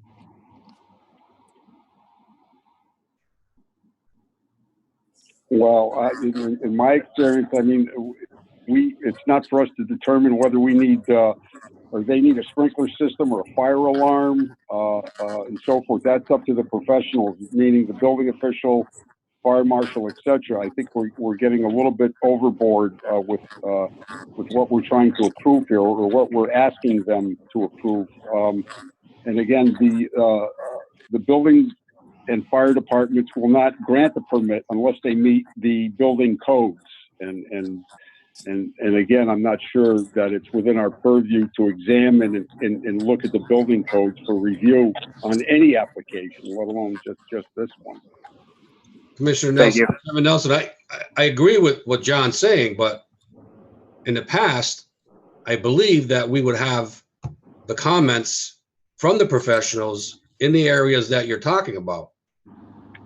So there used to be meetings with all department heads, public safety, fire, health, on every application before the applications are even submitted. So I don't know if those meetings exist anymore. I used to work. It's called an ART. Okay, the ARTs used to, I think, work very well. And all the questions, and again, I agree with John 100%, but at least the commissioners would have that information. So we can actually approve this and then this building never goes up if it doesn't meet code. So I think more information for us is what I'm saying. Well, I believe elevation is 100% in our purview. John, you understand what I mean? Yes, yeah, no, and I agree that we should have all the comments from all the officials before we act on an application. I thoroughly agree with that, but I don't believe that it gets into specific code issues. But they should still be able to send in comments. You're 100% right. I agree with you 100%, John. We don't interpret codes. We don't enforce. We don't enforce those codes. It's them. But those meetings, I think need to start up again. Does staff know about the status of those meetings? Do you still have those meetings? Yes, we do still hold ART meetings. We hold them usually for larger development projects but across the board for all projects, we do circulate all planning and zoning documents for applications to all of those departments. That said, we cannot, as I said, I sent it out for the project probably 4 times already. I can't force them to. I understand. Get back. And I do know that Thompsonville Fire has gone through, Thompsonville has gone through a lot of changes recently. So they are trying to keep up, but they've been very busy. Yep, I understand. There is a new fire marshal there. But again, not just, Thompsonville we're talking about now, but throughout the community, I think it would be helpful for the more information we have, even if it's too much, better for us. Go ahead and make decisions, and better for the applicant. Well, actually, we met in the Thompsonville room. The architect met, Rochelle Ricardo, the building inspector. We all got together. We came up with a narrative. We found something that we thought worked. If you guys want us to fine tune a couple things, you want a ladder here or there, I'll just put it up. It doesn't cost that much money. I'll just. But it's not us. It's not us to say that. Okay, it's not. But if it ends this, I'll just do it. So everybody's happy. It's not a big deal. I'll do it just to make you guys happy. No, that's not the point. We're not. It's not the point. It's not. I'll come back in 2 weeks. No, and we can try this again. Sir, it's not the point. This isn't on you. Believe me, I appreciate you investing and trying to upgrade the neighborhood. It's just for us to be able to make decisions tonight for you. Why should you have to come back in 2 weeks? All the information. I don't mind coming back in 2 weeks. No, but all the driving information. to South Carolina. If we can just wrap All this the up. information, all the questions that are being asked tonight, I would like to have that information before us. So we can continue on and you can continue on. Well, I'm sure we can get it within 2 weeks. You talked I about. don't think we're gonna get it right now, though. You mentioned the sewer lateral. Do we have anything from the sewer? Do we have anything from water pollution? Yes, we do. Yeah, I see it here. Video, all right, good condition. Good.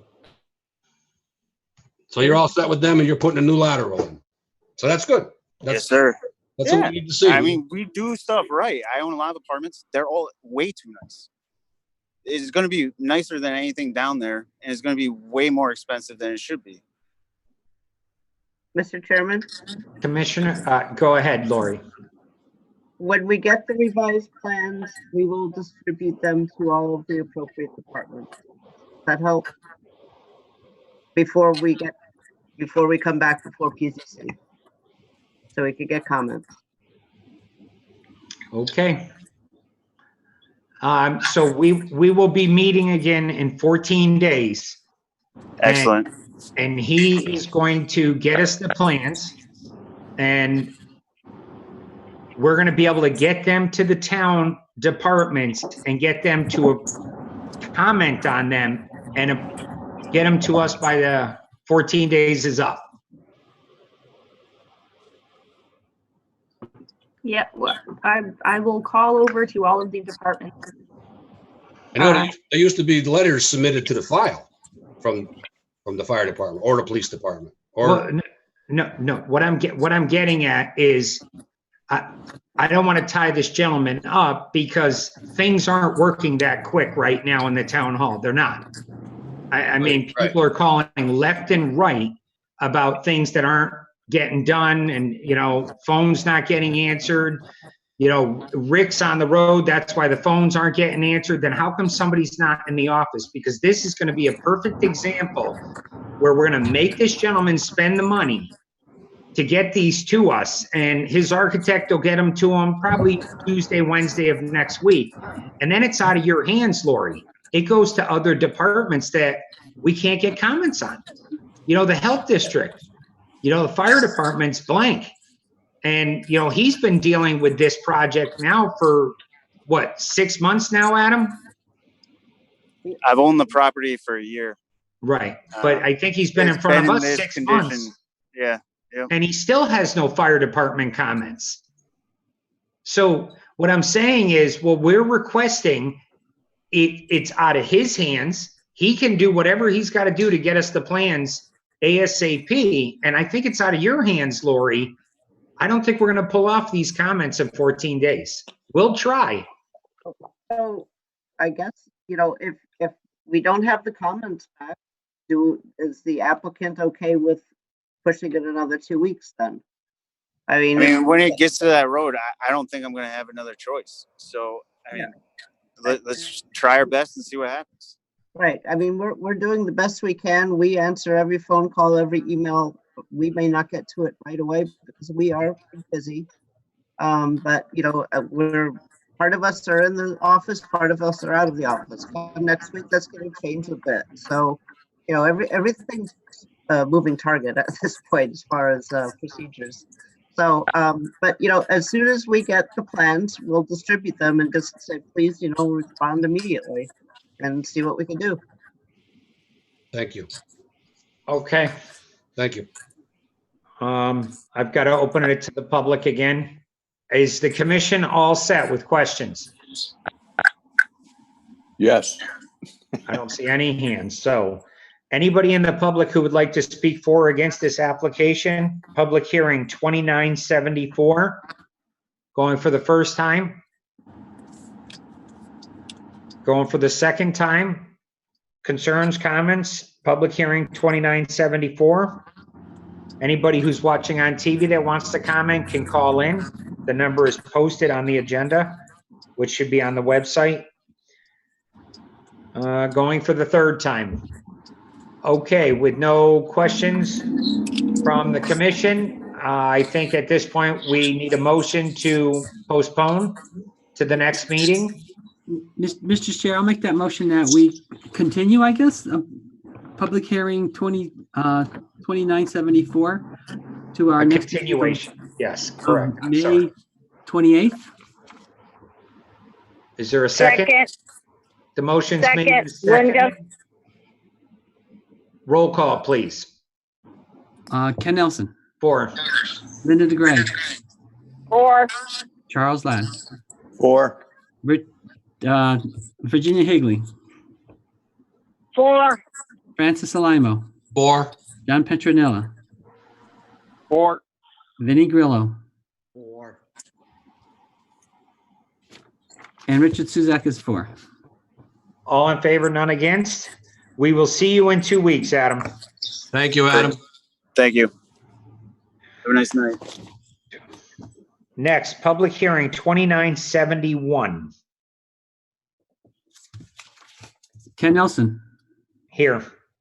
Linda DeGray, here, Charles Ladd, here, Virginia Higley, here, Francis Alimo, Here. John Petronella, Here. Vinnie Grillo, Here. and Richard Suzak is here. Okay, is there anybody here for the applicant? That would be me. That would be you. Lori Witten. Jen, I thought I was going to be able to share the plans, but I can't. For some reason, it's not letting me. I go into my desk. Forgive me, guys. I was trying to find my plans on my desktop, but it's not showing it. So I can't share it. Just give me 1 second. That's it. No. Oh, Jen's staring. She's a magic wizard. All right. So the town of Enfield is going to expand the community gardens. We already have like 50 plots on Main Street in Thompsonville, and we are proposing to do 10 beds on the south end or the south side of the public library on Middle Road. There is another application which I will describe after this one, but there are 2 sites that we are doing this. We're just starting with 10 at the Enfield Library just to see what happens, and we may expand it in the future, but right now it's just 10 plots, and they will be literally adjacent to and south of the library building. So we're just looking for an approval so we can move forward with that. We're trying to get it done this year, and planting season is coming despite the blizzard and cold conditions that we've had. So that's really about it. I mean, it's this very successful program. It's, you know, a sustainable project to supply food to people for a $25 donation, and they get the plot, they get water, soil, they get starter plants, they get assistance from our master gardener, and it's a really great project. So that's sort of it. Is there any way to waive the $25 fee? At this point, people could donate beds. At this point, we're not looking at that. But people can donate beds for, you know, if somebody can't afford one, and that happens a lot if we have any extra beds anyway. So, Right. How would somebody go about finding out how to donate a bed? they would go to the website. Oh boy. Hold on, I don't have this up yet.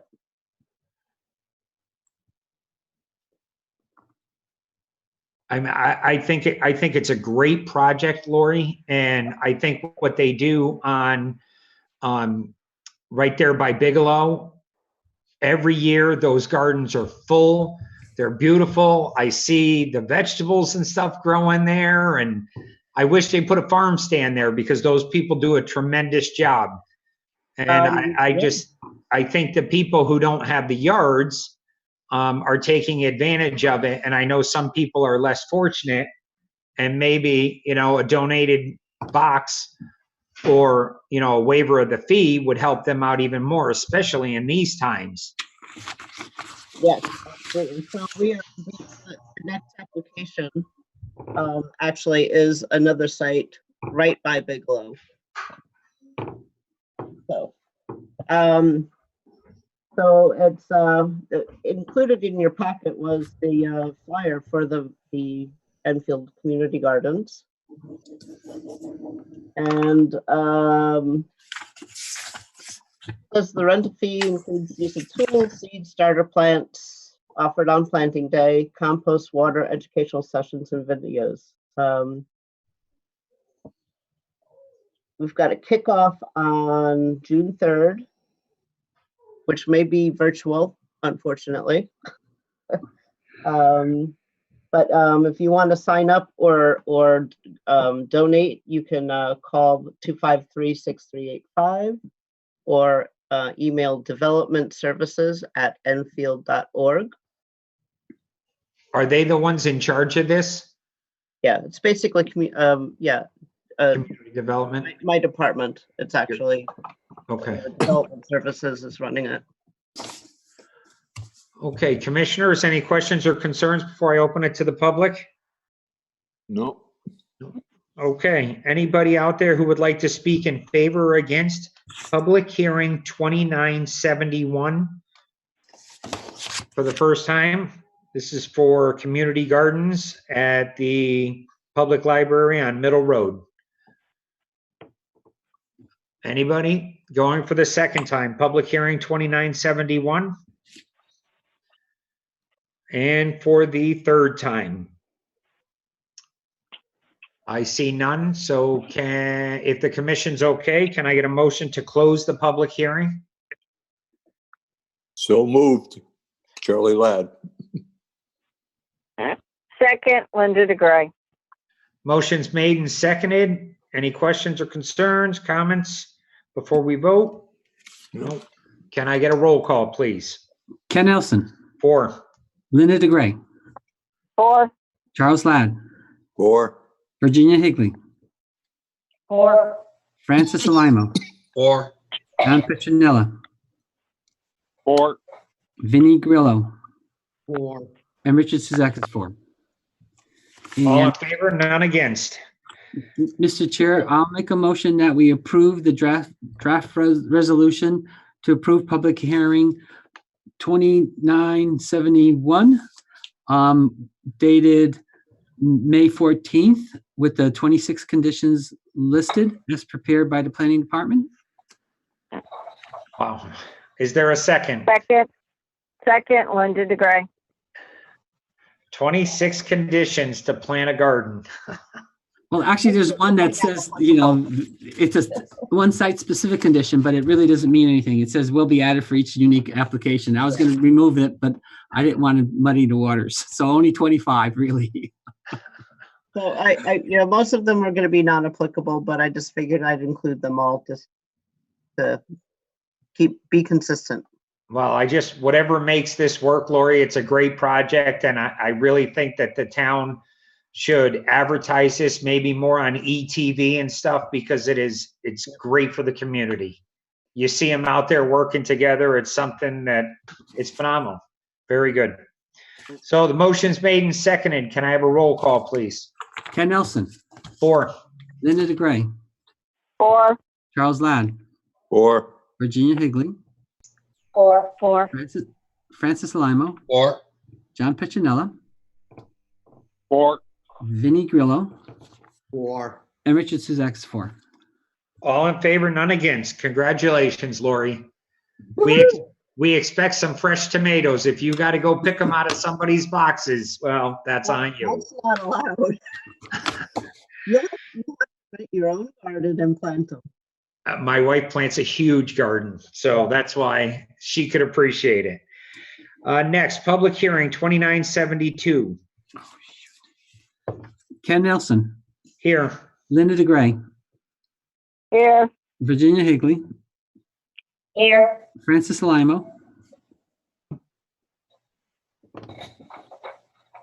John Piccinella, Here. Vinnie Grillo, Here. and Richard Suzak's here. And so am I.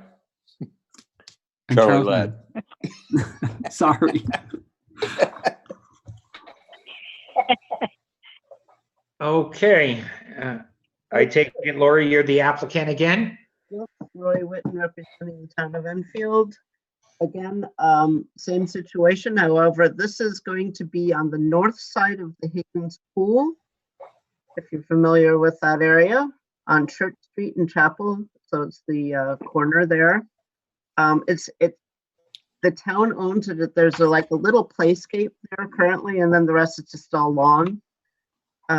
We will be planting or preparing approximately 40 beds there, maybe a little bit more if we could fit them.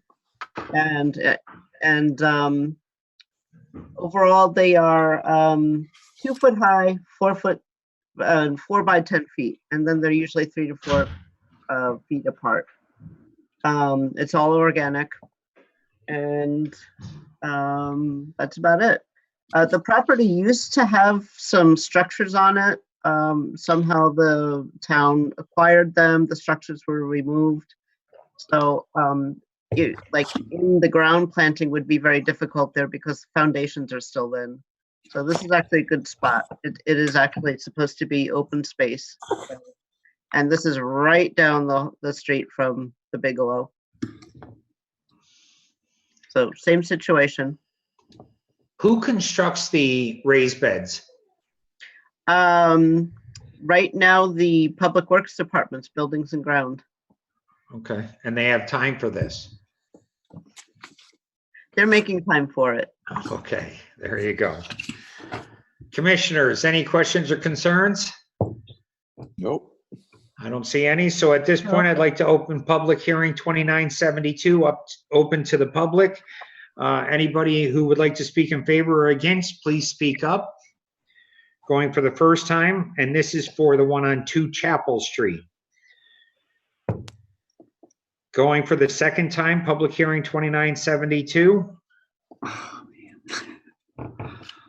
And going for the third time. Anybody for or against? Okay, nobody has spoke, so can I get a motion to close public hearing 2972? So move. Second. Ginny. Motion's made and seconded. Any questions or concerns before we move to a vote? Nope. Okay, can I get a motion? Yeah, Mr. Chair, actually, I'll do roll call, but could we do it by hands? Because I think that, We consistently. can, but Lori, can you see everybody? Because I only see 4 people. Oh, there you go. Now I can see right. That's all I was concerned about, Rich, is not being able to see who raises their hand. Well, I think there's Linda DeGray probably won't see her, but I'll do roll call. Linda, are you in favor? For. All right, and everybody else can raise their hand, I think. Everybody else we see. In the interest of little time. All right, all in favor, none against? Congratulations. unanimous. And out of these gardens, we want cucumbers. Was that a motion to approve or just to close the public hearing? Close the That was public hearing. Right, and I'll make a motion that we approve public hearing 2972 as prepared by the planning department dated May 14th with the 26 conditions indicated. Second, Linda DeGray. Motion's made and seconded. All in favor by show of hands? And Linda, speak up. For. All in favor, none against. Okay, Thank you good. very much, ladies and gentlemen. Okay. Next is old business.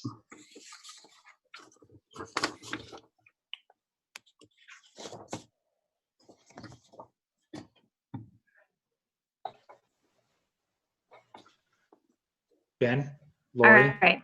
Sorry, I had to unmute myself. The town attorney's office has reviewed the planning and zoning bylaws. There was a memo that Mark Serrato had sent out as part of the packet. And then I made the suggested changes to the bylaws per his memo, and the bylaws with those changes were what was posted on the website. So do you want me to share the screen so you can look at them? Or, I mean, they're good to move. If the commission is okay with them, you can move forward with them. If not, just let us know if there's anything you want changed or edited, and we can certainly do that. Commissioners? I'm fine with them. I read them tonight. Commissioner Higley? I said I'm fine with them. I read them tonight and they look good to me. Okay. Anybody else? Okay, sounds good. You need a motion on that, or? Yeah, it would be a motion to adopt the amended bylaws. Okay. Mr. Chair, I'll make a motion that we adopt the amended bylaws as prepared by the planning department. And, you know, I don't have mine in front of me, but I think it's dated today's 14th. Yeah, May it would be 14th? dated today. Okay. Yep. Dated May 14th. Okay, motion's made. Is there a second? Second. Second, Linda DeGray. Motion's made and seconded by Commissioner Alimo. All in favor? Raise your hands. Linda, speak up. In favor. All in favor, none against. Okay, new business. Referral 8-24. Excuse me, Well, Mr. no- Chairman. I think we skipped over 10 new business. Oh, so that was old business, although it was really other business that we were just discussing. So we're going back, right? Item B. Item A. So the review of bylaws was actually number 11. We're going back to 10 now, right? Correct. Oh, that was my bad. I was going in the order of the packet, and there was nothing for the 824s. So we skipped over the 824s. Okay. All right. So now we're at new business, 8-24 referrals. Yeah, hi. So because this is town property that the community gardens are going on, that we need to get a 824 referral to, because it's going to be improvement of any town property. So it would just be a motion to approve, to make a positive referral to the town council to allow the community gardens to be built for both 104 Middle Road and 2 Chapel Street. So moved. No.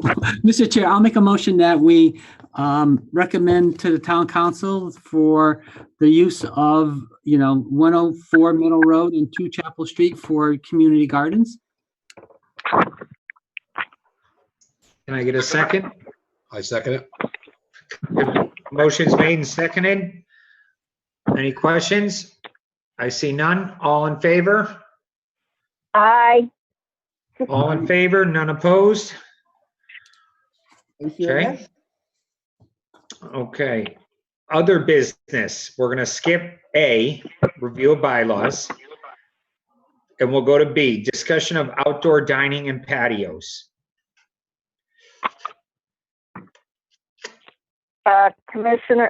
Chairman, Mr. Chairman. Yes. I did look at this memorandum that was sent to us, and I am really upset with what they've got. I see advertisements in towns that they're starting to advertise in summer, starting on the 18th, to have patio dining. We're asking our loyal business people to do way too much work, wait 10 days, and even if they got this application tomorrow, they still wouldn't be able to open until the 25th. That doesn't make sense to me. They've been waiting. They've been good business people. These restaurants are inspected by the health department. Some of them supposed to be inspected 4 times a year. Most of them don't get that, but I think we could send someone from the town, some of the blight officers could go out, take a look and say, hey, no, that's not a good place to put that. We need to move it 10 feet, whatever. Fill out the application, give us a plan. We have the GIS. We have all this information on these people. And to force them to give us more information, have all of these people look at it, when all it would do is just somebody to go out there and look at it and go, yeah, that's good. They're not cooking outside. All they're doing is carrying their food from the kitchen out to the table. It's no different. It's a few more steps. Yes, they have to have cleaning stations set up. These restaurant people know this. I think we're putting way too much burden on them by asking them to do everything that's in this memo. I completely disagree with it. We're supposed to be business friendly, and this is not friendly at all. That's my say. Okay. Anybody else? Lori? Thank you. So I have been working with the town attorneys in response to Executive Order number 7MM, which gives us the requirements and the waivers and the guidelines as to how this is supposed to go out. It is a 5-page document, single spaced, that we had to follow. We are following what the executive order is from the governor. So we are what is shown on that certificate is what we have to have, and the requirements for the health, building, police, and fire still stand. Now, as far as the 10-day thing, we have 10 days to issue it. That does not mean we're going to take 10 days. That means that we're going to accept it, and we will send it out for the referrals immediately. And we will be working together to try to get these things done in an expeditious fashion, as fast as we possibly can. Now, this is still a moving target. We're still working on it. This executive order just came out on Wednesday night. So, I mean, I'm sorry, Tuesday night. So basically for the last day, I've been working on this with staff and with the town attorneys. I'm sorry, excuse me. So the application, we will assist the applicants with plans if we can. If they're in the building department, we'll find them. We'll help the applicant find them, and that way we could demarcate where they're going to be putting their proposed outdoor patio or retail establishment. If they need the GIS, we will help them do that. So it's not that we're not going to help them. It's just that we have to have guidelines, and this is, again, from an executive order from the governor. The great thing is that we could do it with administrative approvals. We could do, without, quite honestly, it actually says that it should be administrative approval. Basically, it takes it away from the Planning and Zoning Commission per the order, and that was the interpretation of the town attorneys. So what we're doing here is showing you what we're going to be reviewing and how we're going to be reviewing it. There were a couple things that we weren't sure of as of, before we sent this out today, one of which was whether or not we can put this through the view permit. And I think that we can. We just have to make sure. I think we're doing one modification or something like that. But so they could either send it mail, send it email, or they could actually apply for this online through the view permit. There is no fee. We could help them with the survey. They do have to meet the state requirements for social distancing, and we've put the link to the guidelines for that in there. I think they actually have to have a certificate from the state, but I don't think that we need to have that for us to approve this, but they will need to. That certificate from the state is only if they're offering liquor outside on their patio, and that's free of charge. But to put 10 more days onto these people is outrageous. I'm sorry, there is no reason for that. And to go through why, I don't understand why other towns are able to get their restaurants open within the day that the 20th or even the 18th. And some of these towns that I'm talking about actually are in the health district. Suffield, for example, is in the health district. I've sat on the health district for several years. I know how it works. They're not that fast.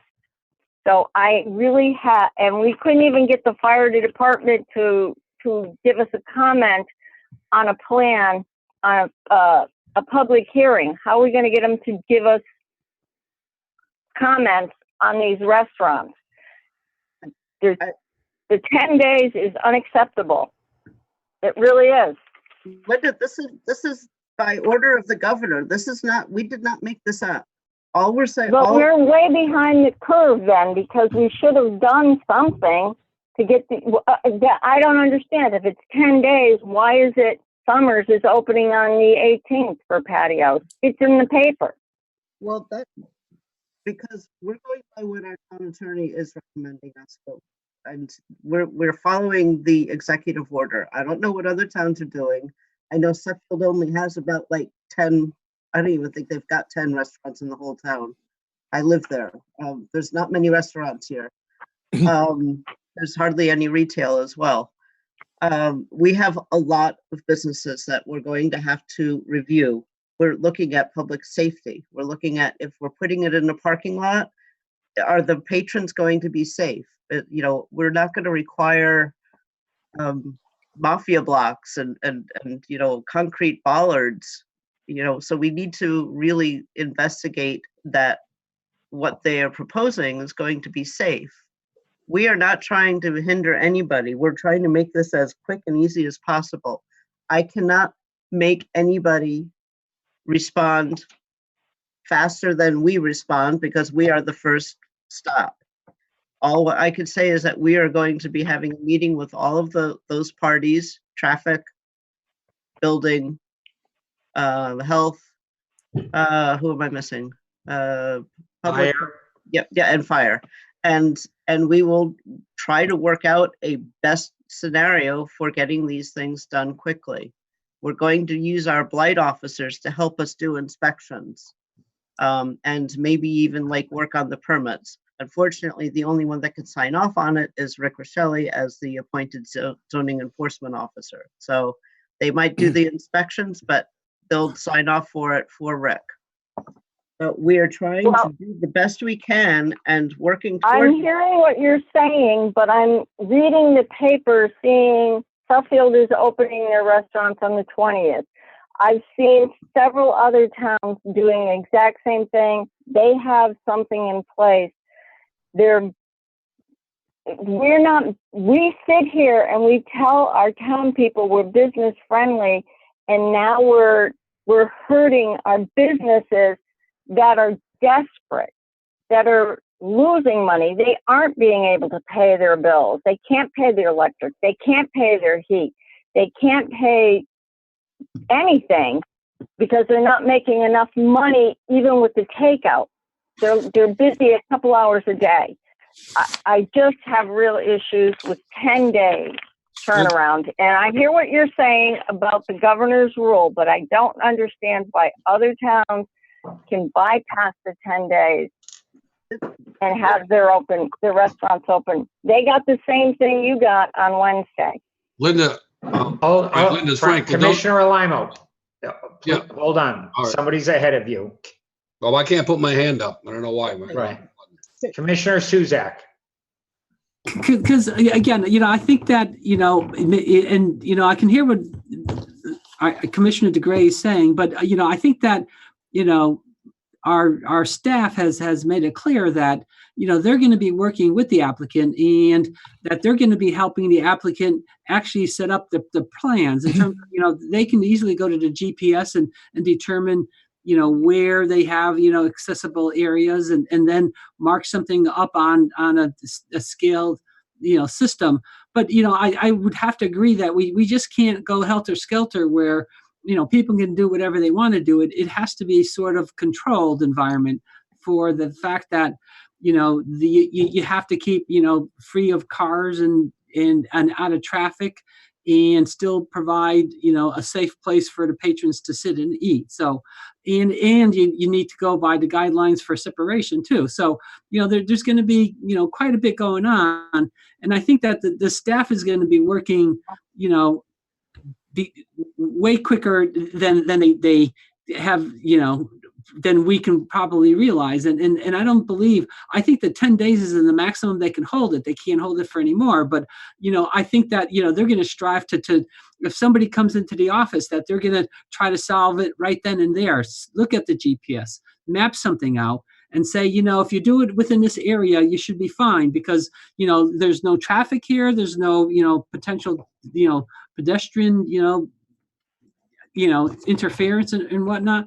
So, everybody's going to be working together and nobody's going to be waiting for 10 days. And I think that, and I did start reading the executive, order from His Excellency Ned Lamont, but it, there's so much information there, but what we're going to do is we're going to break it down and trying to make it as simple in terms of, let's just look at a little plot plan.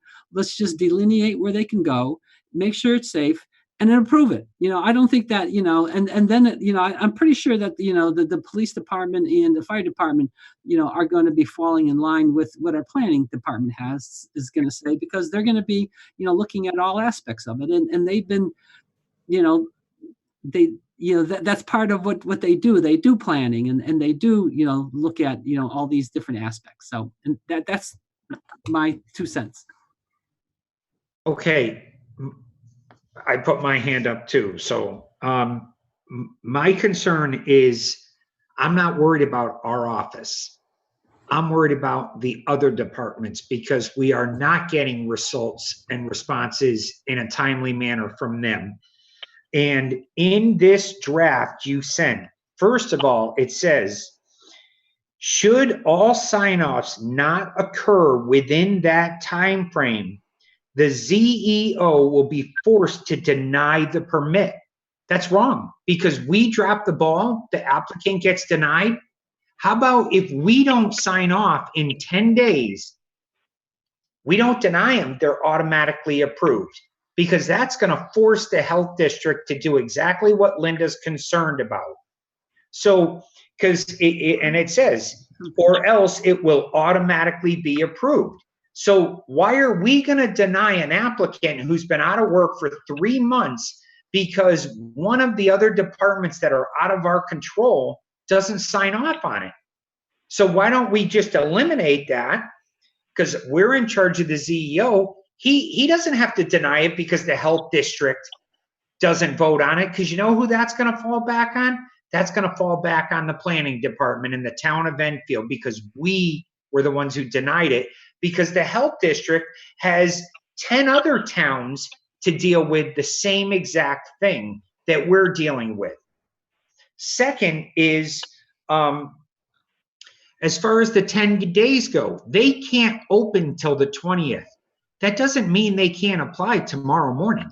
Why can't we put this out tomorrow morning, get the applications in, get them ready to go, so when the 20th comes, we're that much closer, because I know you guys are going to be slammed big time. And so is the health department and all the other departments, and everybody's going to do their best, but sometimes that doesn't work. So by opening it up tomorrow morning to Enfield residents, we can get it to the health district maybe tomorrow night. And then if we don't, and the health department drops the ball, we don't deny them, they automatically get approved. I don't like that because it's very simple to say, oh, we didn't get you done, you're denied. That's bull. And that's not going to be our fault. That's not on you, Lori or Jen, because it's out of your control. You sign off, it goes to 4 other departments that you have no control over. And I think that's what Linda's big concern is. Jen? So this item on the agenda isn't so that we can come up with a process and then like start accepting applications like after the fact. We already have stuff from restaurants coming in the office. We already have plans from Chicago Sam's, from Buena Vita, and Rick's been working with people already. So this, we just want we need input, and Lori, correct me if I'm wrong, but we really need input on making sure that this process is acceptable to planning and zoning, and that we can move forward and actually formally take the applications that we're already reviewing.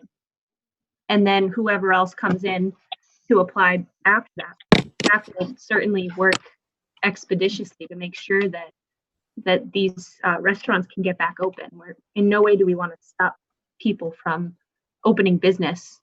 Is Dominic's on the Ave one of the people who applied? No, as a matter of fact, I've only have 2 that I've received plans from. Until now, we didn't have any actual form or policy to move forward with the applications, but everybody knew this was coming.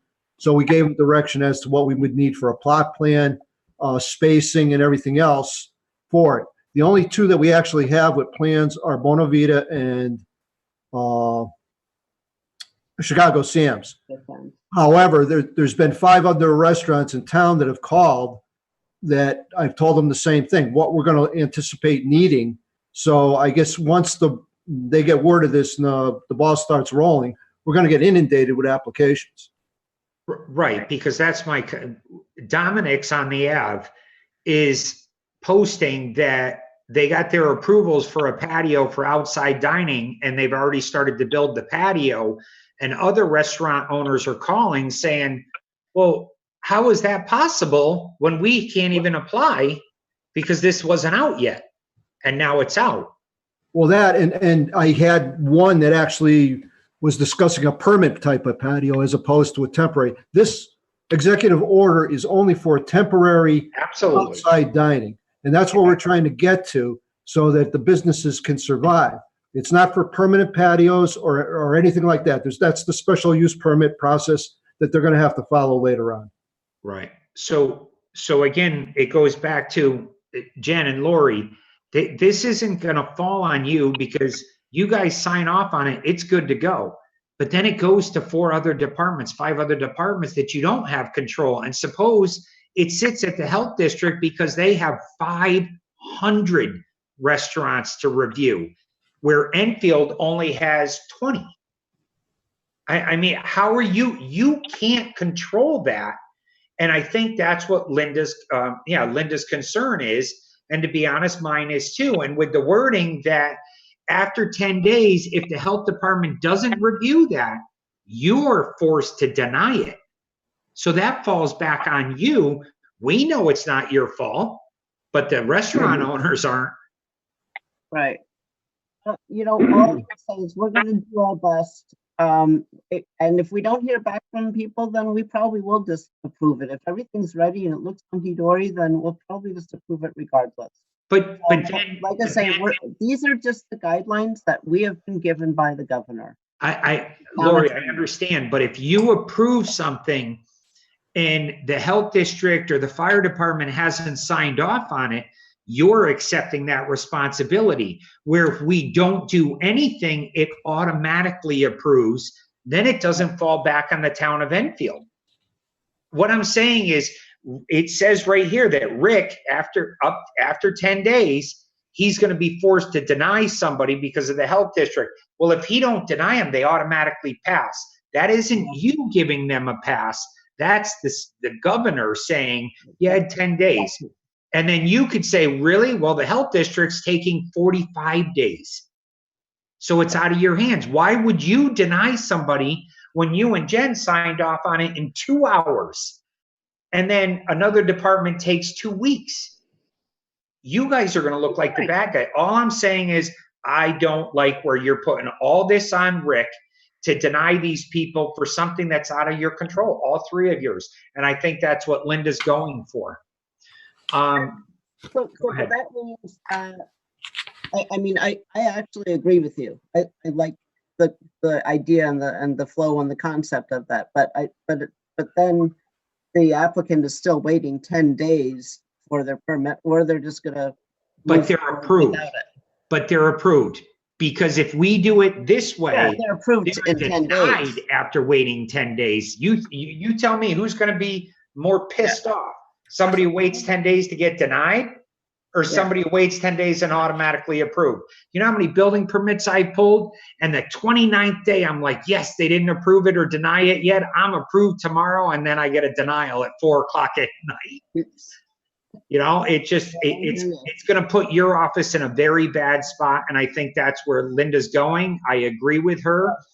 And I think if we just let it flow, then you're forcing the health district or whatever department to make a decision. Otherwise, you're letting them get approved. That's my concern. John Petronella. Yeah, thanks, Ken.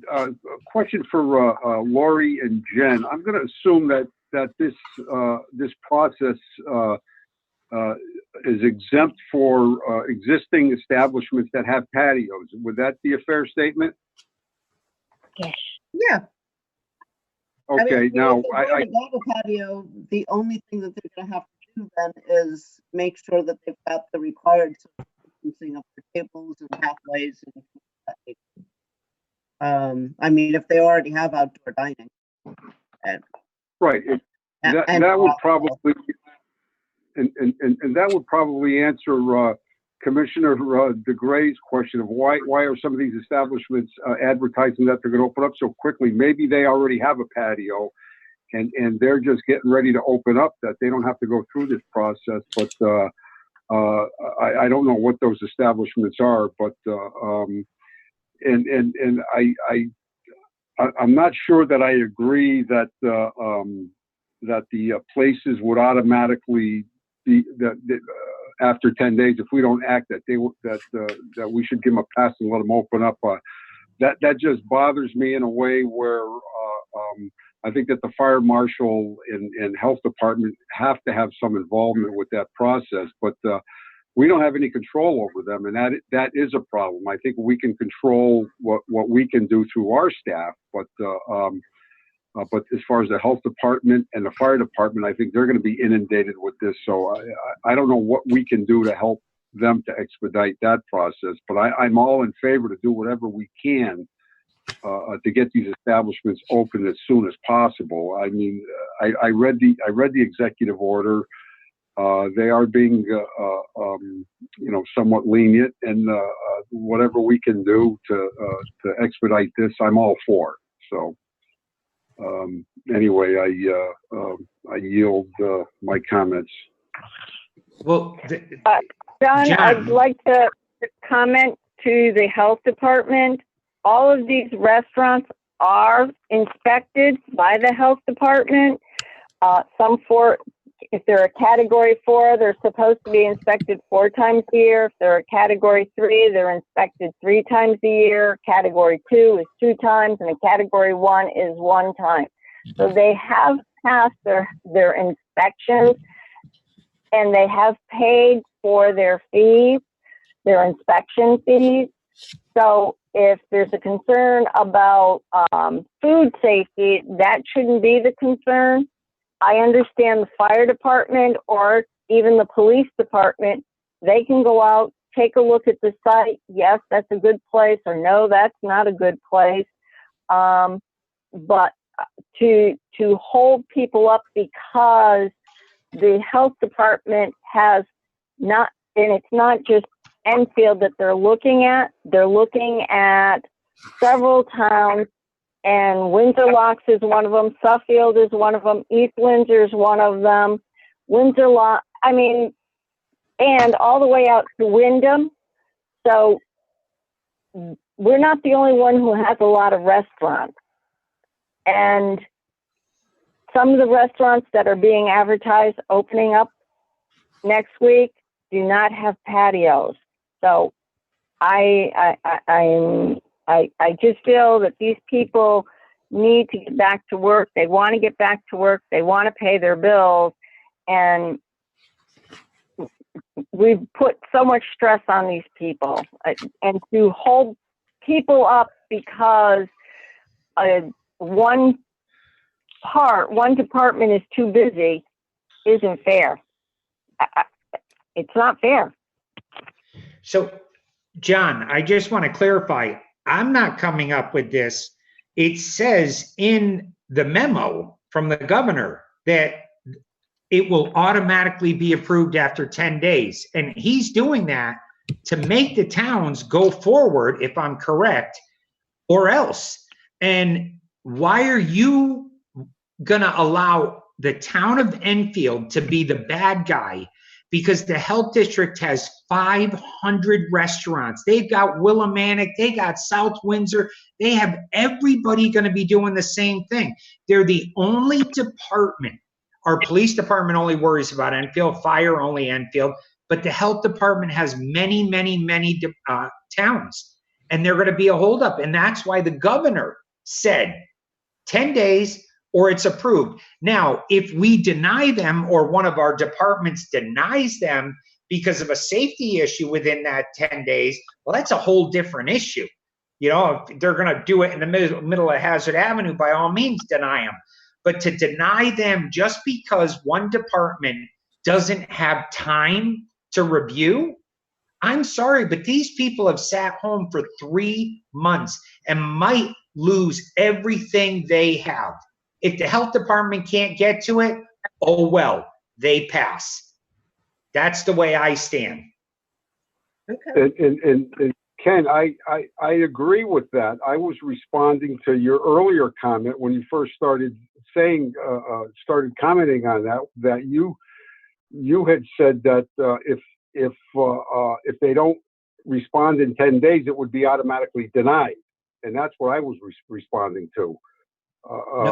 No, that's what our town put in, that it automatic. Right. Rick, and I can't have us be the bad guys because the health department's not approving stuff. It's just not right.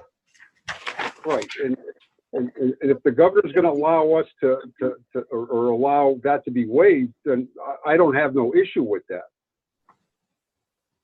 Yeah. So I think what I'm hearing, and I think what we can do is, just as our general policy is, we're not going to deny anything unless it really needs to be denied, because, you know, they're putting it in the middle of the right of way or something. You know, it's just not going to work. But we will not deny anything unless it really needs to be. Otherwise, we'll just let it go. That's us, Lori. That I have all the faith in the world in our department, and you're going to get it in, you're going to get it out. But like you said, you can't force these people to comment on these applications that we're seeing now. So, you know, I'm not worried about our police department or fire departments or anything, because they have, I mean, realistically, how many restaurants in Enfield are going to do this? 20, maybe 30?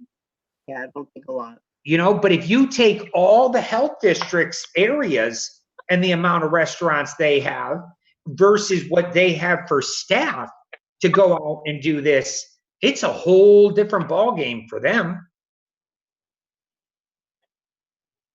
10 days, we haven't heard back from whatever the entity might be. We'll just do nothing. Right. That's what I think. I mean, we're not going to approve it, but we're not going to deny it. Right. So it falls on this, what the governor says, after 10 days, they're automatically approved. And that way, if something does go wrong, it doesn't fall back on the town of Enfield. It would fall back on the department that didn't approve them or didn't do their job. Yep. Fair enough. They probably wrote it this way because most communities, I'm thinking, have their own health department. Maybe we're unique with this multiple towns. Well, also you have certain towns, and we've heard it as a commission, that haven't even done what we're doing on planning and zoning. Our town council's meeting for the first time or just met for the first time. So a lot of towns aren't even doing zoning meetings or anything. So I mean, our planning staff, you guys have pulled off a miracle.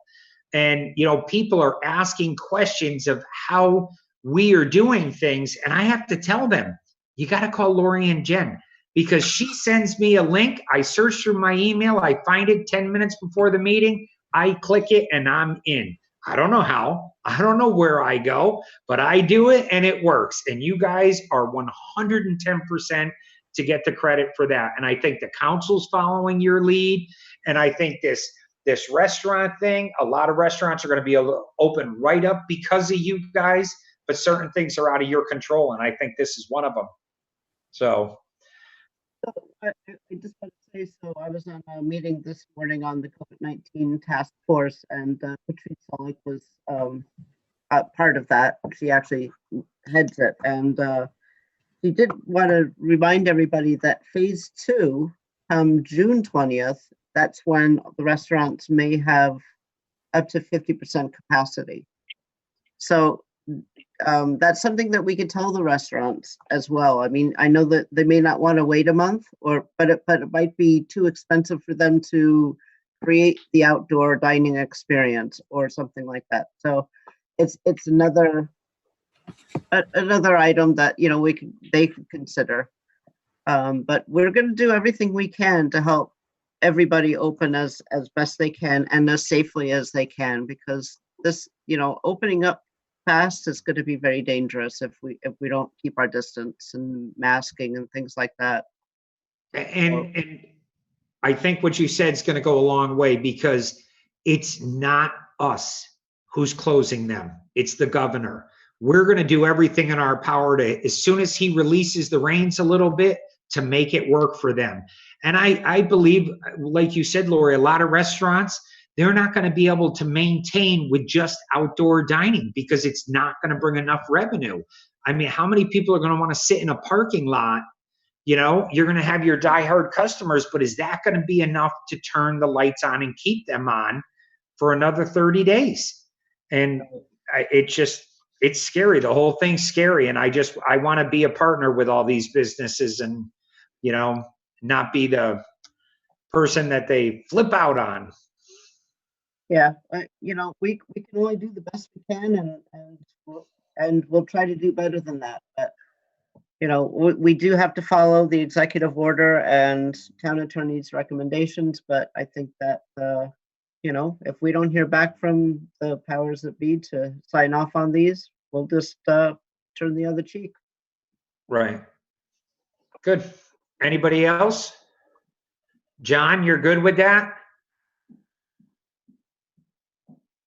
Yeah, I'm good with that because, the other thing too, any agency, what's that? Nothing. It was Charlie. Go ahead. Okay. Yeah. Any agency that is approaching the deadline, they can respond and throw in their comments and reject or whatever, but they got 10 days to respond, which I think is plenty. So I am good with that. Okay. I think that covers it. So what we will do is we will post this on our website and ETV, Facebook, and ETV. We'll do everything and advertise it. Here it is. We're here to help, and we'll do the best we can. Right. Okay. And please make sure they take out, should all sign-offs not occur within the time frame, the CEO will be forced to deny. Just take that light right out, because it just will turn people off if they get denied at day 10. I don't think that.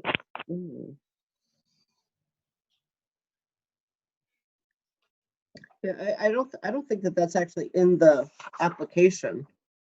It's in the paper you gave us. Right, it's on the memorandum. It's on the memorandum, just to inform you as to what basically the executive order was mandating or stating. I don't think that we put that in the standards and the certificate itself. All right, and then, I will read through it and make sure that it is not in there. I do not recall it being actually in there. I think you're on board with us, Lori, where you don't want to be the bad guy because of somebody that's out of your control. Absolutely Right. not. Well, it'd be Rick, actually, so. Yeah. And then, Rick, if you could check into Dominic's on the Avenue, because they are going forward with a outdoor patio, and see what's going on there, and just make them aware that they need to apply. Yeah, I'll take care of that too, tomorrow morning. Okay, thank you. And I'll advise the other two to submit in these applications so we can get, those two we can just move along to the reviewing parties. Right, so hopefully with, the 20th, they're approved, they're ready to go, so. Good. Okay, everybody good with that? Moving on.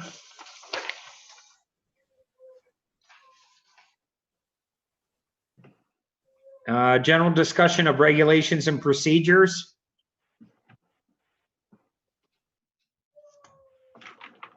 I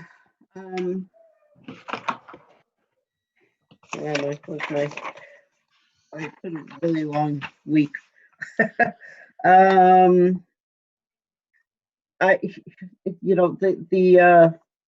RFQPs, it's just amazing how long this is taking, and the COVID-19 played into it. And I'm hoping that I'm going to have approval to send those out tomorrow, or Monday.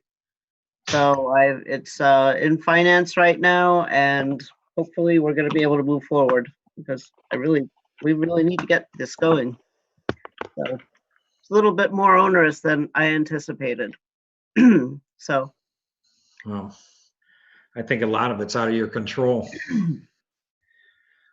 Questions, anybody? Nope. No. Okay. Correspondence. Wait, I don't have anything.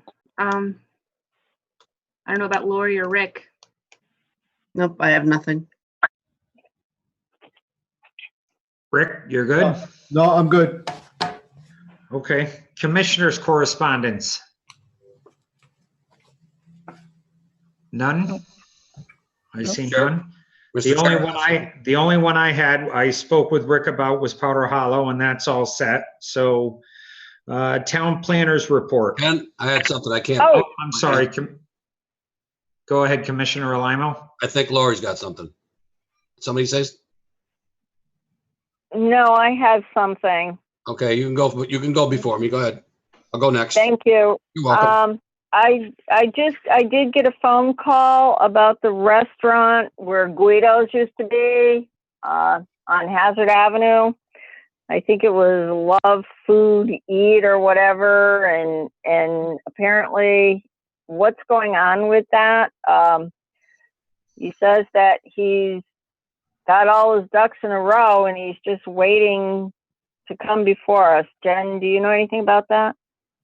Yeah, actually, I've been working with the property owner, and the only thing that we're having trouble tracking down is a site plan, but we might just have to go by the GIS at this point. But basically what happened was there's a cooler over there, and the cooler has been there for a while, but it was never legally put in there. So now we're just looking for permits for it. And so they've applied, and I was actually going to address that under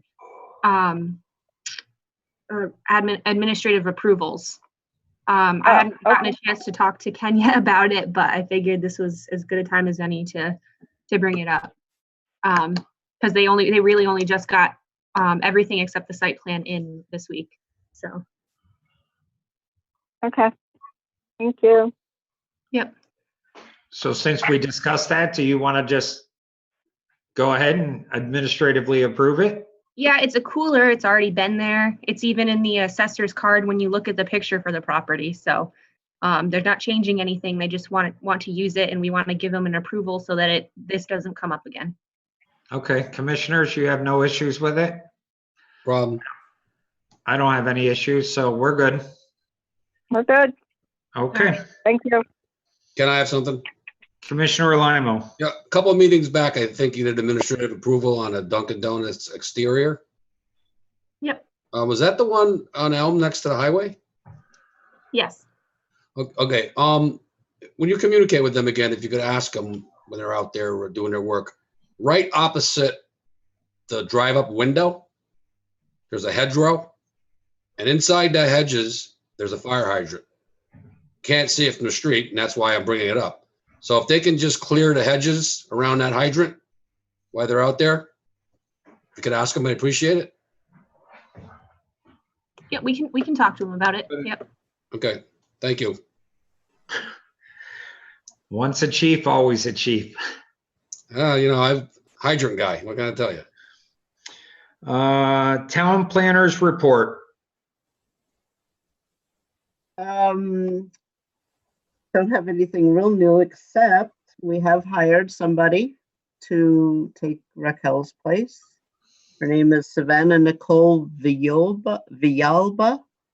She's going to be starting on the 27th. Is that right? Yeah, on the 27th. So that'll be very helpful. Have a new staff member. She's got a master's in planning, and she's been to UConn and Tufts, and she's already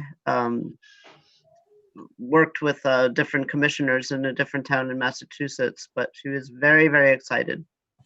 Great. I'm really happy that she's coming, and I think she'll fit in quite well. And do you think she's here to stay or a stepping stone? I think she's just out of college, so I think she's here to stay for a while. Yeah. She's in Massachusetts at Tufts, so she wants to move back to Connecticut. So she was excited that she would be back in her homeland. Good. When Rick is out on the road, do we have somebody in the office? I know you guys are rotating through the office. It sort of depends on the day. All of our phones are any phone is rolling to either email or another phone. So even if we're not in the office, we're still getting our phone calls. And like for me, and I know the three of us, we have our phones automatically go into email. So we get an email, and then the phone message, you click on it and you could hear the voice and whatever it was. So I'm concerned because I know what you're saying, Lori, but I know it's certain times it ain't working. Even me, I call in, leave a message, I don't get phone calls back, and I got to send emails and stuff. And with what's coming on with the restaurants, I don't understand. If Rick's on the road all day, why can't we have somebody in the office? Well, Pam's there more often than not. So. Yeah. So but there's no public going into the office. So. Right, but does Pam doesn't have the authority to send stuff through?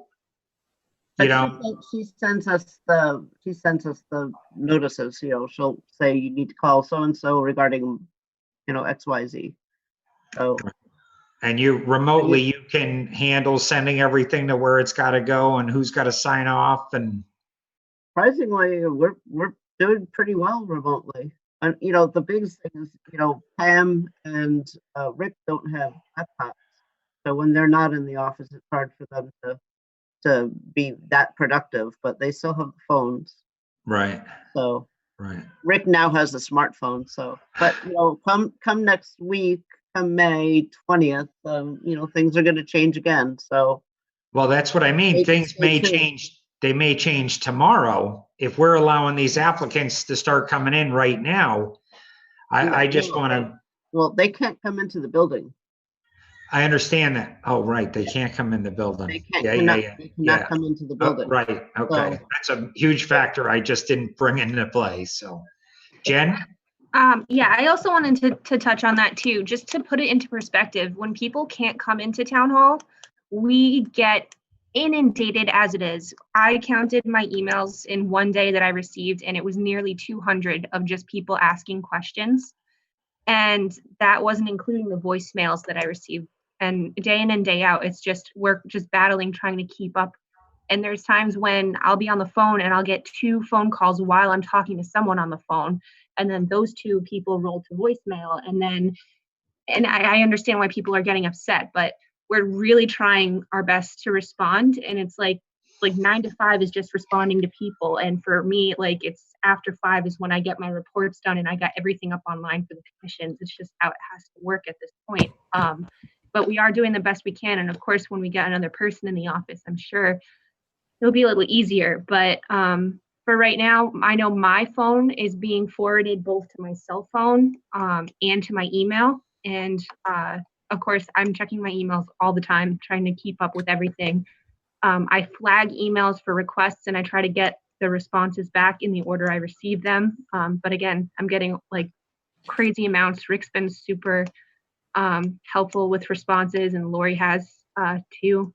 But So who goes through, say I send an email to planning and zoning, I mean, the emails you're talking about, Jen, are they specifically addressed to you or to the planning office?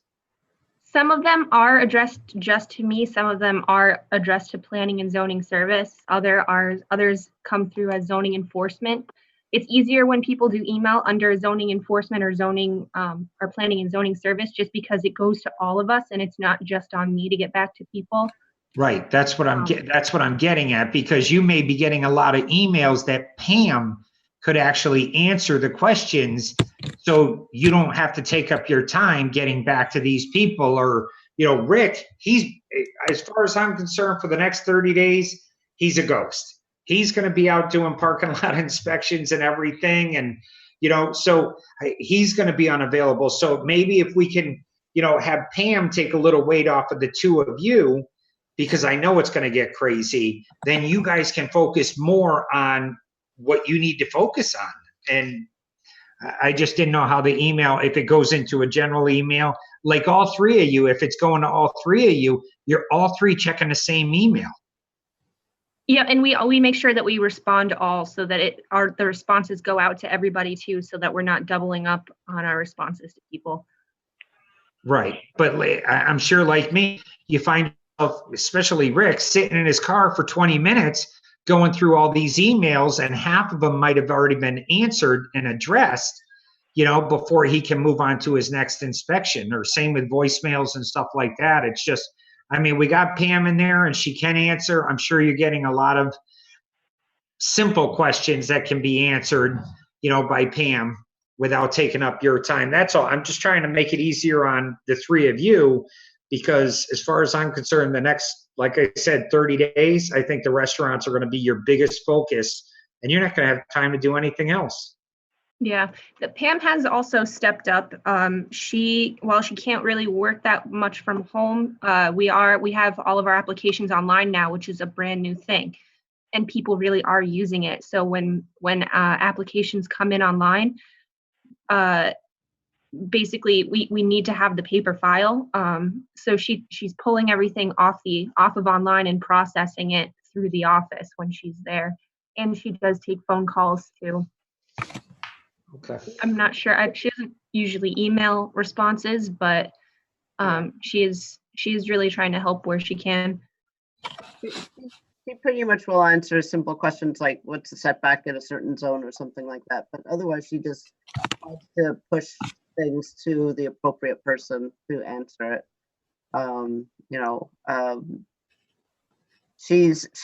With social distancing, we're still going to be doing that, but with town kind of opening up a little bit more, a lot more people will be in the town hall. She's going to be in there a lot more.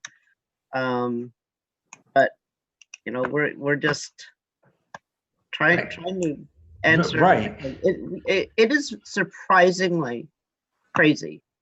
I mean, but that's a good thing. That's because people are ready to go. Yeah, it's springtime, and that's always our busy season, and it is 3 times over. What are the chances? What are the chances of the town sending you temporary help from another department for right now, just to get through like the restaurant thing, so you can try to, still maintain normal on the other side of things? I mean, just anybody to help. Well, That's why we're gonna have the blight officers. We've got 3 blight officers and we'll have them focus on this as well. Okay, So that's 3 people right there. And Yeah. they're all up for it because it's like, hey, it's, you know, a little bit different than going out and, you know, finding nastiness. yeah, being the bad Go guys. out and be helpful for once. Yeah. So Good. another announcement is actually Pam has given her resignation. She's retiring at the end of At the end of when? June. June. So So- now you gotta start looking for somebody else again. Yes. Okay. Commissioners, any questions, concerns? Administrative approvals? Just the one. Okay. Applications to be received. Public hearing 2973 55 Cottage Road. Yep, that one, we are working with the applicant there were some discrepancies with side setbacks. There was new documentation submitted today that I will be going over tomorrow morning. And I already reached out to the applicant to let him know that I would give him a call. I believe he's also on this call right now. But yeah, we're taking care of that, and hopefully we'll get it on for the next agenda. We can clear up the discrepancies with the setbacks. This sounds like a similar situation to what we dealt with a month or 2 ago down the road on Cottage Road. Same thing. Similar. It's just those properties are just vastly different on different ends of the street. So. Okay. Okay. Opportunities and unresolved issues. Nothing. Get an update on discussion for combination, combining planning and zoning and wetlands. Has that gone to the council yet? We still have like things like road acceptances and other 824 referrals that still can't get. I'm sorry, you're breaking up at the beginning, Laurie. We still have like things like road acceptances and 824 referrals that we can't even get on there. So we're moving forward. Just their agendas have been very full and also a little bit limited with the new norm. So, but they're catching up. Council yet? They're catching up now. I get, she was saying it hasn't gone to the council yet. Right. Okay, thank you. Do you know if they approved the budget, Lori? That is, I believe, next Wednesday. Next Wednesday. I Okay. believe, yeah. I know that takes 2 months of their lives, pretty much every other day, so. Yeah. Okay. Yeah, and of course they're trying to do it virtually with public hearings, and so it's a big task for them to take on. Really? Because you guys make it look so simple. Thanks. Okay. It really is simple, right, Jen? Sure. Yep. No extra work. That's okay. Great. All right. Well, thank you both. Thank everybody. And I wish you two the best, the 3 of you, the best of luck in the next couple of weeks, because I think it's going to be a whole new ball game for you guys. And I got all the faith in you. And if you need us, call a special meeting. We'll be there for you. I know I will be. Thank you for all you guys are doing. Appreciate it. Thank you all. Well, Okay. Thank you. All right, good night. Motion to adjourn. I make a motion to adjourn. Second. This is Linda. Motion's made and seconded. All in favor? All right. Aye. Opposed? None. Motion's unanimous. Thank you. Good night, everybody. Good night. Good night. Aye.